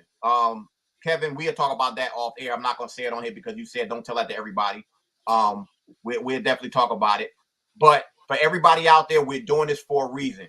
We have to make sure that this circle stays a circle, and we have to make sure it's even tighter. And please, for everybody out there also, if you're watching on Facebook, share this video. We got to get people on this. This conversation right here needs to be had. It needs to be had, because this isn't happening. This is truth that's going on right now. This isn't opinion. And just so y'all know this, Kevin Jenkins is out in the field and has been out in the field for years. This is not nothing new to him. This is not, and he has information that we all need. And it's to the point now, the information that he has, he ain't giving it to everybody. He ain't giving it to me, and I pass it on to Jermaine. When you call me fool, you know, I mean, I was available because I'm never available. You know, sometimes I call you, I'm in the airport, I say, fool, damn, I'm in the airport, I gotta get on the plane. But here's the deal. There's a global discussion that's happening right now that is so frightening and so scary. And I know that my people don't have any concept of it. They can't even understand and they can't even conceptually understand it because they're dialed in and plugged in to something that does not even exist. Right. And I could see it. Every time I see a young girl walking down the street, a young boy walking down the street, bro, they don't have any sense of what's getting ready to happen to them.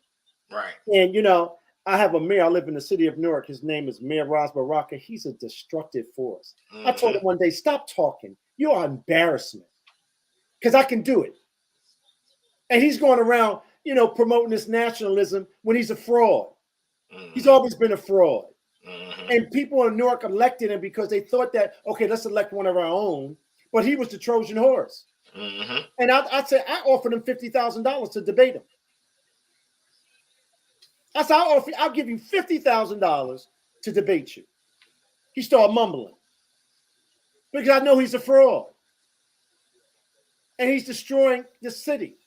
And Cory Booker is worse. Oh, but Cory Booker, everybody thought that Cory Booker was this bad. Cory Booker was an idiot, but this guy is a destructive force. Yeah. See, you got to understand that how it played out. Now everybody's saying, "Oh my God, that was the Trojan horse. This guy was the Trojan horse." I offered him $50,000, and you know what he said? He said, "What? He must need the money." I'm offering you $50,000. Right. That's how stupid he is. Right. He's an embarrassment. He's a liar. He's corrupt. He's a thief, just like the New York mayor. What a disgrace! I call him mumbles. But see, black people don't want to deal with that. See, black people want to say, "Oh, we can't." Yes, we can, and yes, we should. No, because we cool with faces and the places. We cool with the symbolism. Yeah, we got dots and spots in all these places. Right now, I offered him $50,000 to debate. I'm a Newarker. I ain't live on South 10th Street. I grew up in Newark. I offered him $50,000. I'll debate you. Can't do it. You know what? He's now traveling around the country trying to clean up his image because people don't know. But this guy actually thinks he's going to run for governor. What? What are you talking about? How delusional are you? Wait, Ras Baraka. He's going to run for governor. He gonna run for governor and can't get the water fixed in Newark, New Jersey? No, the water that he lied about for 18 months and kids were drinking poison water. Then he had to go get a loan from the county and put the city in more debt. And then during the COVID thing, he trapped his people and played the role that the globalists wanted him to. So now you're going to have more black people that are already sicker than ever. And he's talking about he's running for governor. That's how much respect he has for us. Hey, brother, I offered him $50,000 to debate him in public. Bruh, he's a slave catcher at the highest level. Matter of fact, I'm gonna say this to everybody watching. I was in Jersey from late May to 2 days ago. There was a stretch. I can't give you the month, but we couldn't fuck with the water. When you turned the water on in the tub, the water was brown. I am not, for everybody watching, I am not joking. I seen this myself. So with me making that statement to everybody, here's the thing. This is why I want to tell you how the difference is when you start talking about these motherfucking political parties. The Republicans are going to call out all the shit that went down, and that's how they're going to win. They're going to call, hold on, I got to take this call. Let me tell you something. It's for me, both of these groups are corrupt. We have to measure who we need to deal with for the time that we're in. It's business. Right. The black elected officials in this country now are modern day slave catchers. They're a destructive force. And all of you black people that run out there and vote for them because they're black, you're a disgrace. You're an idiot. Because the returns on your investment has been nothing. And when I hear black people tell me, well, we should go because he's black. Well, you know what? Do me a favor. You keep that up. God bless you. Not because he's prepared, not because they're smart, not because, no, he's black. Well, that's what you got. This is what you're getting. So when I hear black people talk to me, like if they see me, Kevin, I want to talk, I say, oh, no, you don't get to do that. Time out. You don't waste my time. We're not talking. So we went from 100,000 votes to 27,000 votes. You know how many people voted for him in the last election? Y'all sitting down? Mm-hmm. You know how many people came out to vote? What almost 400,000 people, 13,000 people. For who? For Raspberry, 13,000 people. Only 13,000 people came out to vote. So what does that tell you if only 13 people came out to vote? And he's running for governor? Wait, hold on. No, wait, hold. 13,000 people in the city of Newark in the last election came out to vote. But Kev, if he's as dangerous as you say he is, then he'll get propped up just like Kamala got propped up. No, but you know why? You know why? Because we allow that. See, that's why they strip black men of their voices. See, black men, this show is not supposed to happen. See, when I'm out there in the world, I talk to everybody, but when you want to talk about black issues, I got some shit for you. Mm-hmm. You put them all. You could get every last person that's on the opposite side of my thinking and put them on this show right now, and they will not open up their mouths. Because I'm an insider. See, I'm an insider. So they will not open up their mouths because they know I will eviscerate them. Because I know who's funding them. I know I know them all across the country. I can tell you who their daddy and their mommies are. So I offered them $50,000. I'm still fucked up. You said 13,000 people in Newark. That shit got me all the way fucked up. Well, he's running for governor.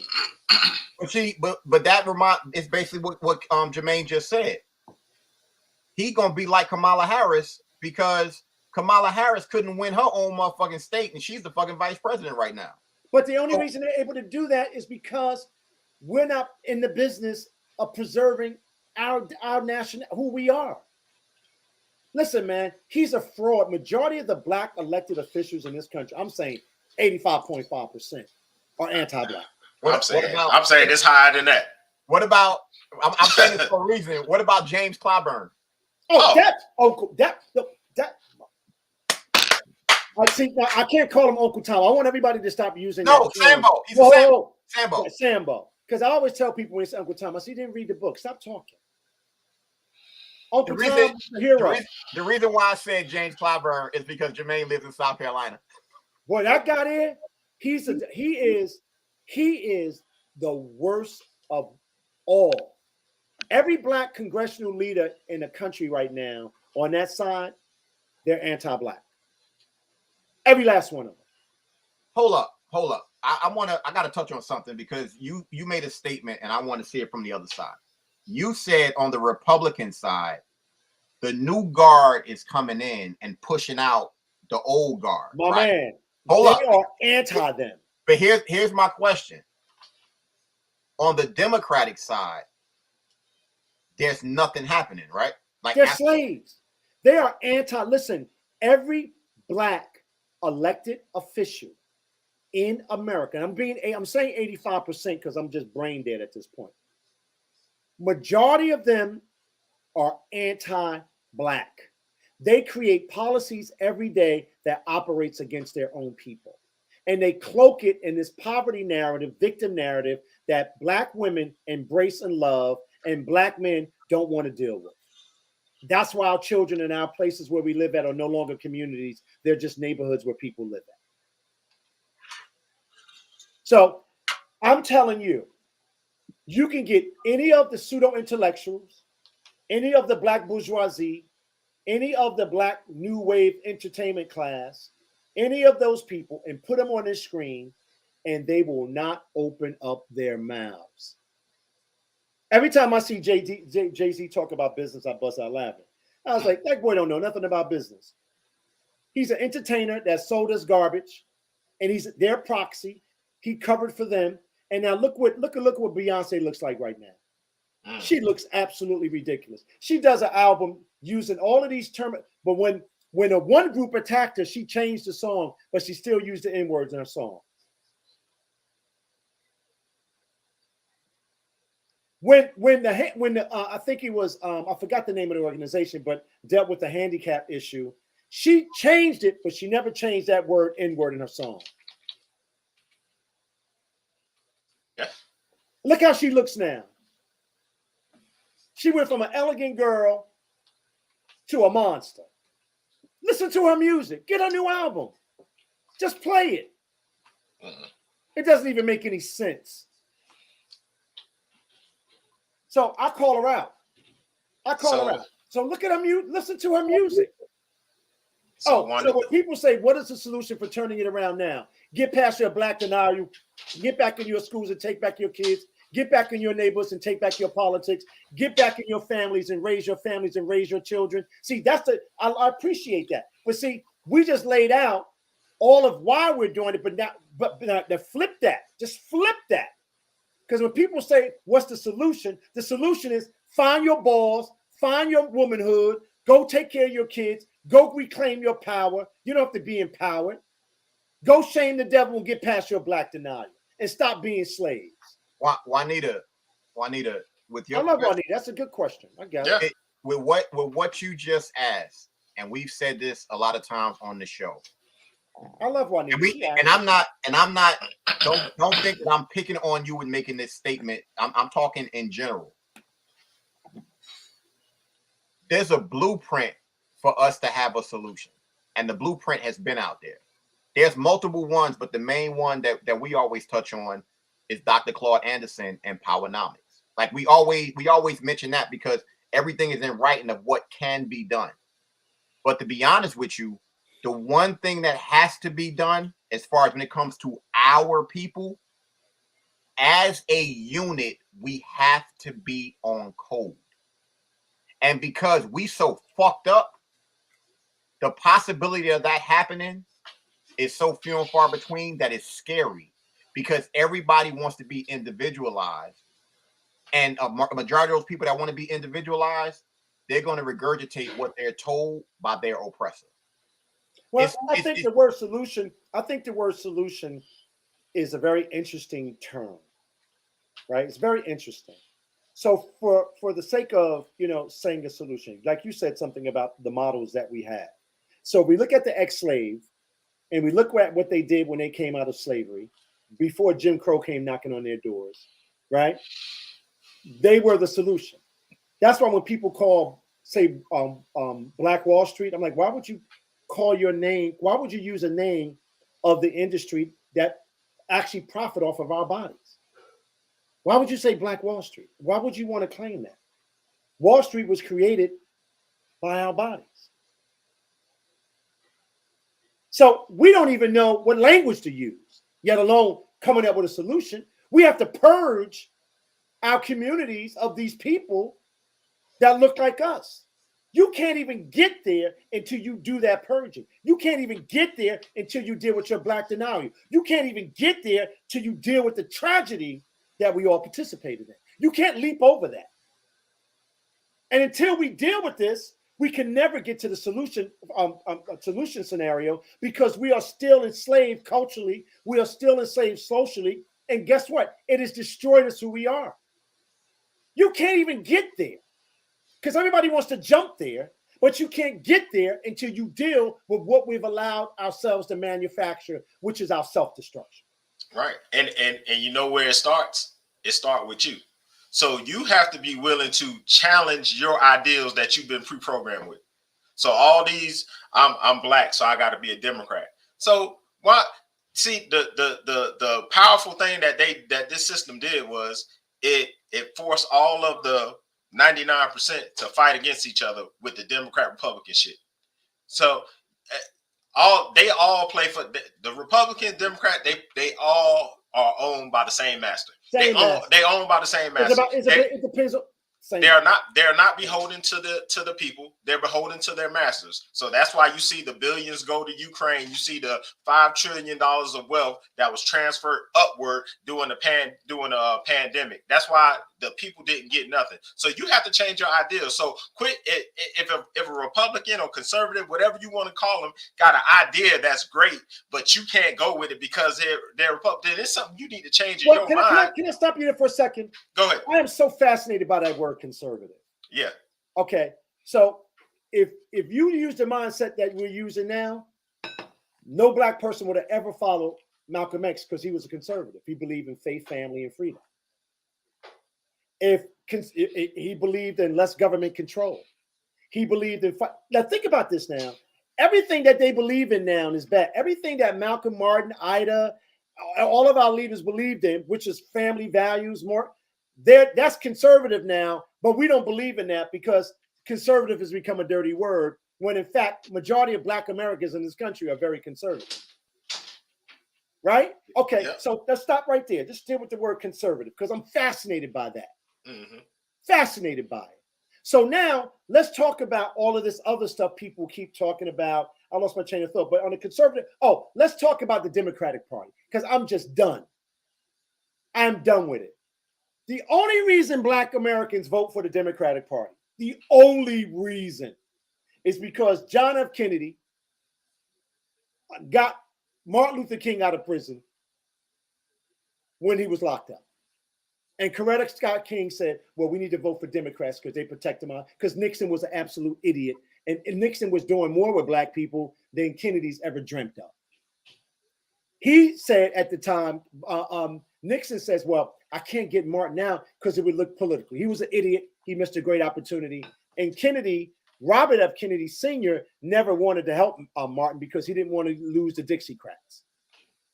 So the only reason we vote Democrat, the only reason we vote is because of that. So black people don't even know why they vote Democrat because remember, every Democratic policy from Jim Crow on has been anti-black. Mm-hmm. And black people they just do it because they're slaves. They're brainwashed. They're under a dream spell. That is the only goddamn reason why black people vote for Democrats. They don't even understand it. And voted for the most anti-black politician this past presidential campaign. No, you don't even hear. You don't even know. Now check this out. You don't even hear black people talk about it. Oh no. He's changed. For a segregationist, right? And when Lyndon B. Johnson did the great my brain is just. When all of those policies were passed, that was the greatest con job. That's when we moved from ownership to slavery. The Great New Deal. That was that was all about slavery. Trapping us in slavery with policy. And so when I talk about when affirmative action was white, and people say, well, Kevin, you don't believe in affirmative action. I say, I don't. But I understand when affirmative action was white, that was all policy driven. Now look at our affirmative action. It's actually anti-black, actually anti-growth, actually anti-competitiveness. That's why I don't subscribe to it anymore. When I was a kid, I always tell people I didn't benefit from affirmative action because I didn't even understand what the hell it meant. Because you got black mayors still using the word minority and set aside. Hello. You got black elected officials talking about minorities and small business. Mm-hmm. I mean, what in the hell are y'all talking about? You're using slave language against yourself. So that's the only reason black people vote for Democrats. Period. End of discussion. Every policy from the early 70s on now, just map the policies. They've all been victim policies to keep us trapped in poverty because we gave up ownership for political gains and we gained nothing. Do me a favor, get any of your elected officials. I still got $50,000. Get any of your pseudo-intellectuals, get any of your black so-called bourgeoisie, and say, I got $50,000 and I'll debate them on your show. I will gut them like a rat. Hey, you know what's so funny? I just had this conversation with somebody. We got a Democratic president, House, Senate. We got, so we should be able to pass something, right? Why haven't they passed? Why haven't they concretized Section 5 of the Voters' Right Act? Are you really kidding me? Yeah, I mean, something that they vote.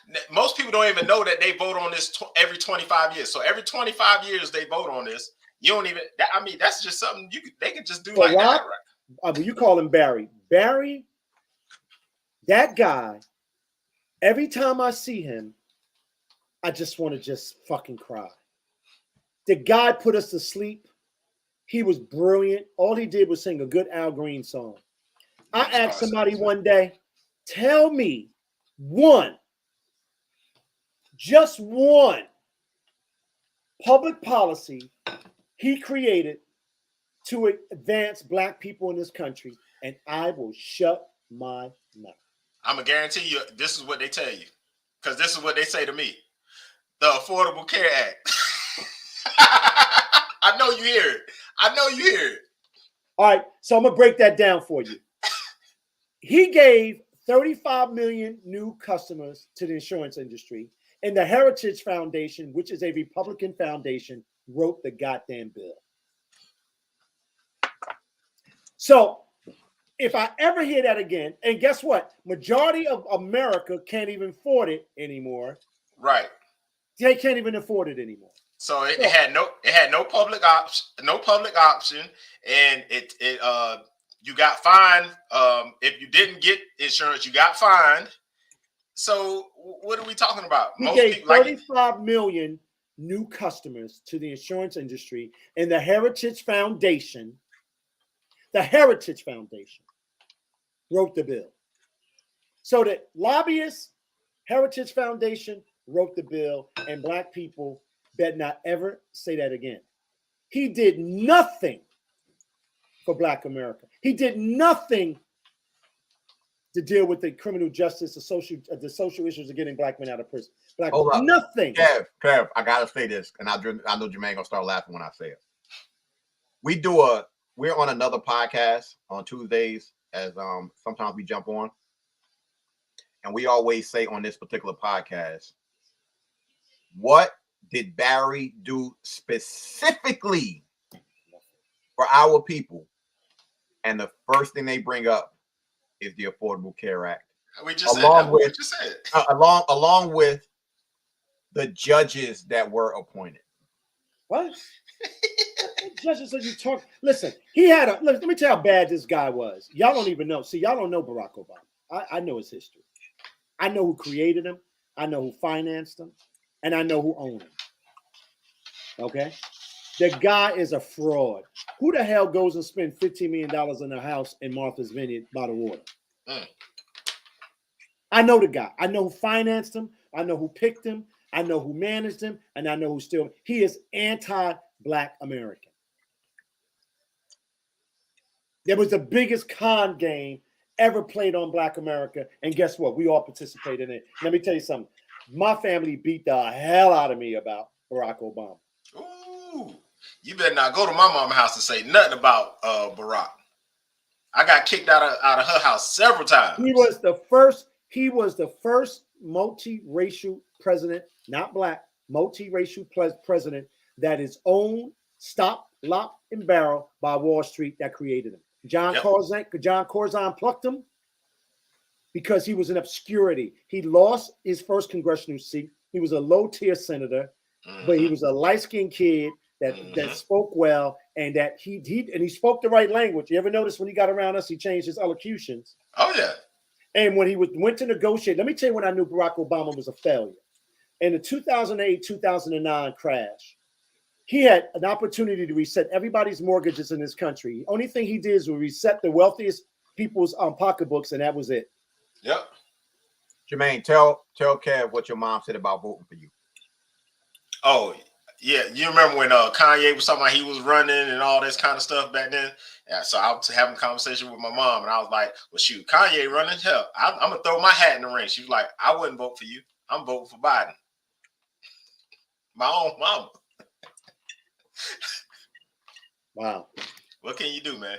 Man, what we could do is get on our knees. I'm going to get on my knees tonight and pray for my people.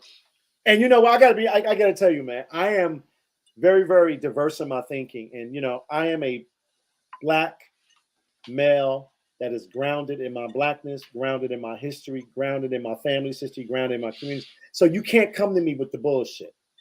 You can't psych me. I grew up in government, lobbied, ran my own companies all my life, produced huge. You can't play with me. So don't come at me. Because I'll laugh at you. Because I'll ask you, like, you know, when people say, brother, I got an opinion. No, you don't have an opinion without context, because an opinion without context is dangerous. So when people say, I have the right to my opinion, no, you do not. If you don't have context, you don't have a right to your opinion. I stop all that stuff now. I stop all, when people talk to me like that, so no, you do not have a right to your opinion without context. When you have an opinion without context, you're very dangerous. And I don't like provocative people, just to be provocative, to create some. See, I want people to talk in real terms and real language. If you want to talk about economics, you want to talk about education, you want to talk about community economic development, you want to talk about, we can have those conversations that are grounded in real facts. Your emotionalism, I'm not purchasing that. Your opinion without context, keep it to yourself. Keep it to yourself. And that's what's happening. There's too many people roaming the earth with an opinion without context. Mm-hmm. And we got to stop them. We got to stop them in their tracks. Mm-hmm. You're still using all of the negative stuff that they marketed to us, we still use. We still use it. Okay, please do us a favor. Because we gonna be ending. We about to end the show in a second. Yeah, no, because I gotta. Can you please let the people know some websites or something like that where they can go to get to go get the truth?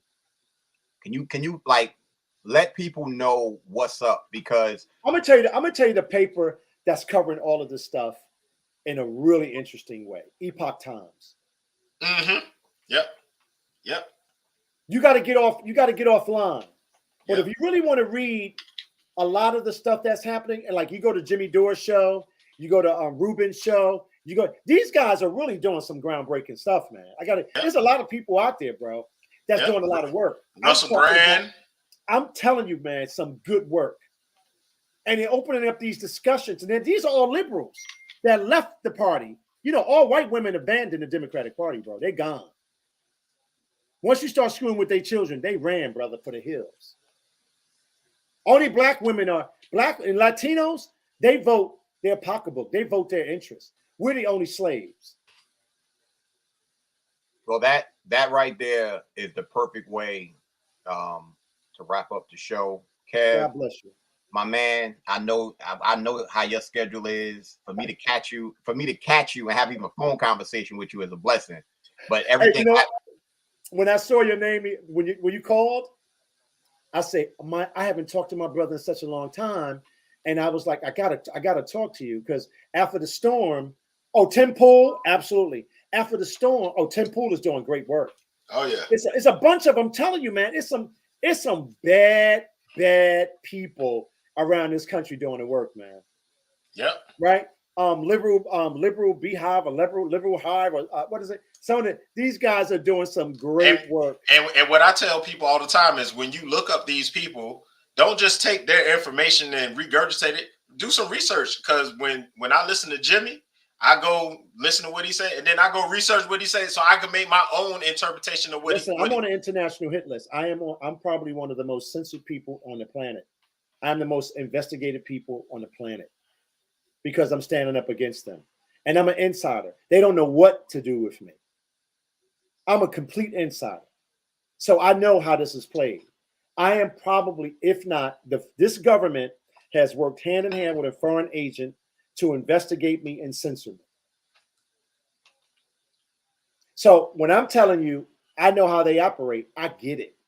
Mm-hmm. The FBI, the DOJ, the CIA, all of them are working against us every day. They have now put 5G in your community, and they're activating it because they're now activating transhumanism. They're now activating their system of totalitarianism.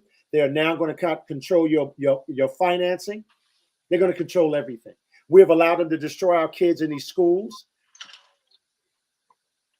See, when I hear, I watch a lot of these black shows too. And every time I watch them, I'm like this. Because I don't know what the hell they're talking about. Because they missed the whole picture. You can't be narrow-minded. Right. I was raised by two parents that were absolutely nationalists, but they taught me global economics quickly. They taught me global politics quickly. Based on what you're saying, and I know you brought out the people. Off the top of your head, can you give the viewers 3 books they need to read like now? Shit, man, that's my God, man. I can't even think about this. Oh my God, you're asking me one of the craziest questions ever. I can't even. What I can do is I'll give you a 10 books, right? I'll give you 10 books, and you can then post it on your show the next time. I appreciate that. I can talk about the real Fauci. Talk about the book that Robert F. Kennedy did will blow your mind. Mm-hmm. It will blow your mind. Got it. But there's a bunch of I got to tell you. Oh yeah, I'm telling you, man. It's so many. Look, the New York Times, the Washington Post, the Economist, all those magazines throw them in the garbage. It's all propaganda. And guess who turned on the faucet to advance the propaganda in this country? Barry did. No, Barry, your boy, Barry. The person, Barry did. Now, there's about 12 books. I got to tell you what I'm going to do tonight. I think they're right on my desk upstairs. I don't get a chance to be here in this house much anymore. We own this house, but I live in Florida. So I'm like, hey, man, I can't do it anymore. I can't function anymore. And so my family, when I'm home, man, they come over, we have dinner, and we talk. But my whole family is aligned. We've been trained for this. We understand this. But I'm married to a woman that's cold-blooded, outright gangster about this shit. She's been elected all her life. We understand this business. And so when people are talking to me, even from a black perspective, I'm like, so explain to me your theology about where you find yourself now. So you're telling me about those people over there, but do you see where we are as a group? And you don't want to deal with that. So even the brothers, what's the brother I listen to sometime? Oh man, Jason Black, whatever it is. Whitlock? No, Jason, what's it? Oh, he has a show. Black something. Shucks. Sometimes he'll get it right, but it's always mired in this race narrative. He can't break out of the box. Mm-hmm. He just can't open up himself to really have the real conversation. And I know where he's going with it. I forgot. Hold on, I'm gonna tell you what it is. I tell you what it is. And I listened to him and very, very interesting. Hold on. I'm gonna tell you what he is. While he's looking, everybody out there, Kev, I'm assuming you on Telegram, right? Yep. I got several look, I gotta have several Telegram things. I mean, listen, man, I spoke to 1.5 million people. I can't even get on social media. And when I get on social media, you'll think God's coming down to kill me. And the reason why I'm still talking on your show now, because you laid out some rules that I'm like, yeah, you got to lay out those rules. You got to. Homegirl just said, is it Black Authority? Yes. And now I listened to him. But go back and really listen to him now. Just go back. I've never heard of him. Yeah. He on YouTube? Yeah, he's on YouTube. Go and listen to him. He's a smart guy, but he's still under a dream spell. A lot of stuff that he says, I'm like, I agree. So, look, you can't disagree with everything now. I agree with some of his stuff, but it's mired in this race narrative that he just can't break out of. He's still pushing this race narrative that's still warped in a sense, because we're not dealing with our internal anti-blackness. And until we deal with our internal anti-blackness, we can't have a bigger conversation. So, and I listen to him because I want to hear what he's saying. He's very articulate, and I'm listening, and it always gets back to victimhood. That's his market, victimhood. And he calls black people out. I get it. I love it. But it's always mired in victimhood. I was in Florida having dinner with some people because we had several dinner parties at our house. And his brother, who's a really nice guy, he started telling me how much he hated DeSantis. So you know me. because I guess he thinks, you know, I'm a brother, you know, and he can have this conversation with me. I said, that's pretty interesting. I said, why do you hate him?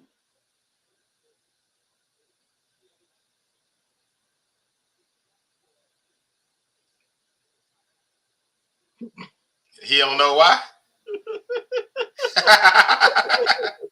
You know why? Because he's a Republican. I said, so wait a minute. You hate this guy. You never talked to him. You haven't told me any of his policies. You never told me anything that he's done that's anti-black. And you not negotiating with this guy for your own community? My man, you're talking to the wrong brother. See, now he was talking to the wrong brother. He thought, oh, dinner party, black guy. I'm well versed in this shit. But when I asked him the question, listen, I'm gonna do it one more time. Well, tell me, you know, that's pretty interesting. So tell me why you don't like him. Yeah. When you ask those kinds of questions, I ask questions now. I don't even debate you. I said, well, that's pretty interesting. So, and then I told him this. I said, well, I'm going to tell you something. I need you to be clear on this. You know, next week I'm having a meeting with him. They said, you having a meeting with him? Yeah, I just got to Florida. I'm having a meeting. Now, you mean to tell me you're a lifelong Floridian, you ain't talking to them? You're a fucking idiot. I'm going to talk to him. Because you know what I'm going to do? I'm going to say, listen, I have an idea because I want to help my people to become healthy. I want to break my people out of sick care and bring them into well care. I want to make being healthy affordable. I want to be able to fight these systems that are commoditizing off my people's body. And this is the plan I want to initiate to help my people to become healthy and breaking them out of allopathic healthcare and moving them into the healthcare that we understand that will build their immune systems and break the cycle of autoimmune disease and break the cycle. Now, if you ain't having that conversation, what are you talking about? So I said, so this is what I told her at the end. I said, I want you to understand something about me. I said, because I think you got me all wrong. I said, I don't buy into all of that. I'm here to negotiate and work with people that want to do the business that needs to be done for those young kids. I'm here to fight for those kids. I said, so you got me all wrong. So the brother was like, well, Kev, how did you get to have a meeting with him or plan to have a meeting with him? I said, because my name is Kevin Jenkins. What's your name? That right there, listen, that's how we're going to end the show right there. Because all I thought about when he said that, I'm Rick James, bitch. That is all. When he said that, that is all I could think about. First off, once again, Kevin, we appreciate it. If you still going to be woke, I got to leave. I got to leave and actually go drop my girl. Yeah. Call me. I'm going to be up until 11:30. I'm on this curfew now because you know me. I'll be up until 3 o'clock, 2 o'clock.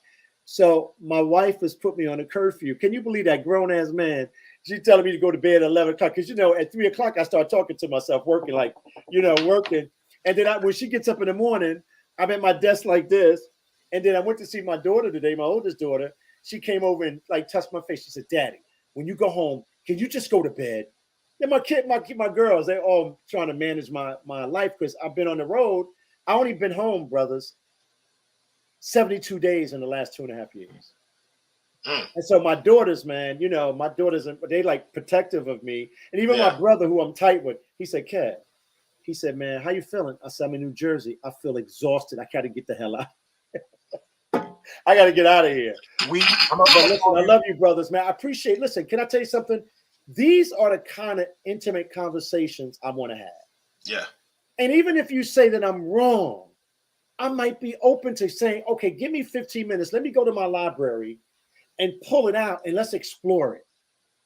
I'm not going to say to you, you're wrong. I'm like, wait a minute. Can you give me 10 minutes? Let me go upstairs. Boom, boom, boom. Okay, this is where I'm going with this. Let's figure this out. Right.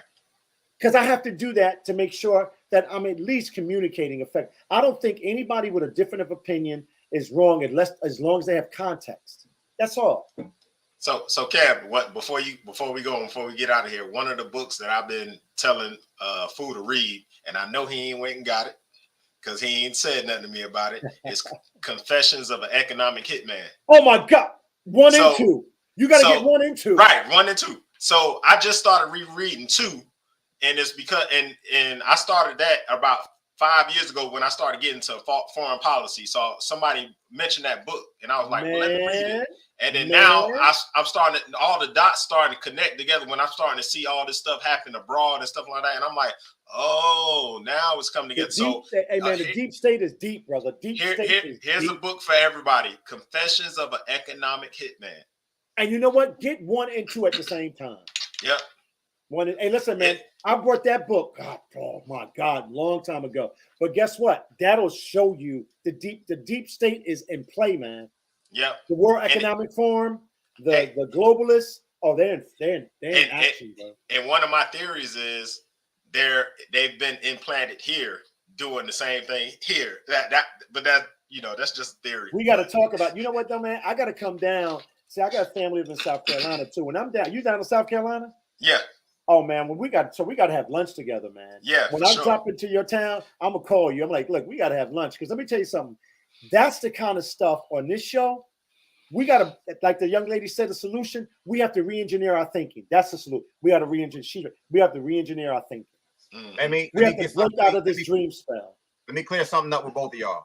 I just went on the spot where I get my books. Confessions of an Economic Hitman, and the other one is The New Confessions of an Economic Hit. Is that the second edition? Yep. Second edition. Yep. That's right. Okay. Well, man, you read it. If you guys read it, if you can catch me on the road, I'll get into a hotel and we can talk about it. See, I've read it and I got it on Audible. So like when I used to, walk and stuff like that, I put it, or when I'm cutting the grass, I'll listen to it while I'm doing that guy was before his time. He wasn't supposed to write that book, bro. I know. He was not. I'm surprised. I think he might. I don't even think he's alive. I mean, he might. I don't know where he is now. But that book was a mind. For everybody that's watching this show right now, I want to make something very, very clear. Since Jermaine called me out about the books and I didn't get it yet, I'm gonna make sure I order the motherfuckers. And when I do, and I get them, I'm gonna be on the show like I got them now. See, I don't mind. Unlike a lot of people out there, ain't no ego over here. My man said do it. Yeah, Juanita, you can download it for free. And guess what? I'm gonna tell you this, Jermaine. If you know something, like I would like to get those books for young people and have a session to work with them. See, I like doing it. Look, I teach 4 classes a year at Rutgers. I don't like it, but my brother is a PhD there, and I do the classes. I did a whole session class on servant leadership. That's what I'm trying to get to, servant leadership. Real servant leadership. I'm going to tell you right now, since you made that statement about getting those books for kids, I get my books from a website, from an app called Thrift Books. I'm going to get Confessions of a Hitman for $5.79. That's great, man. So if you go on that app, if you want to go buy a bunch of them, you probably can for that. Just check. Can you text me that? Can you text me that? I'll text you the app right now. So yeah, I'm gonna call you in a few minutes. For everybody out there, guys, I'm gonna get beat the hell up. I was not supposed to do any shows or anything because really, man, when I got back from my last speaking engagement, I got to tell you, I was pretty wiped out. And I promised my family but when you called, see, this is the kind of conversation that I like. I just want to have this conversation. I don't care. Even if I'm uncomfortable, we just got to have it. I love you guys. I got to get out of here. Tell your family. And guess what, brothers? Can I tell you something? I want to tell you something before I go. I love both of you. And thank you for spending this time with me. We love you too, big bro. All right, everybody. We'll see y'all. We'll definitely see y'all next week. I know you're out there. I can feel you now. I know that you're afraid. You're afraid of us. You're afraid of change. I don't know the future. I didn't come here to tell you how this is going to end. I came here to tell you how it's going to begin. I'm going to hang up this phone, and then I'm going to show these people what you don't want them to see. I'm going to show them a world without you.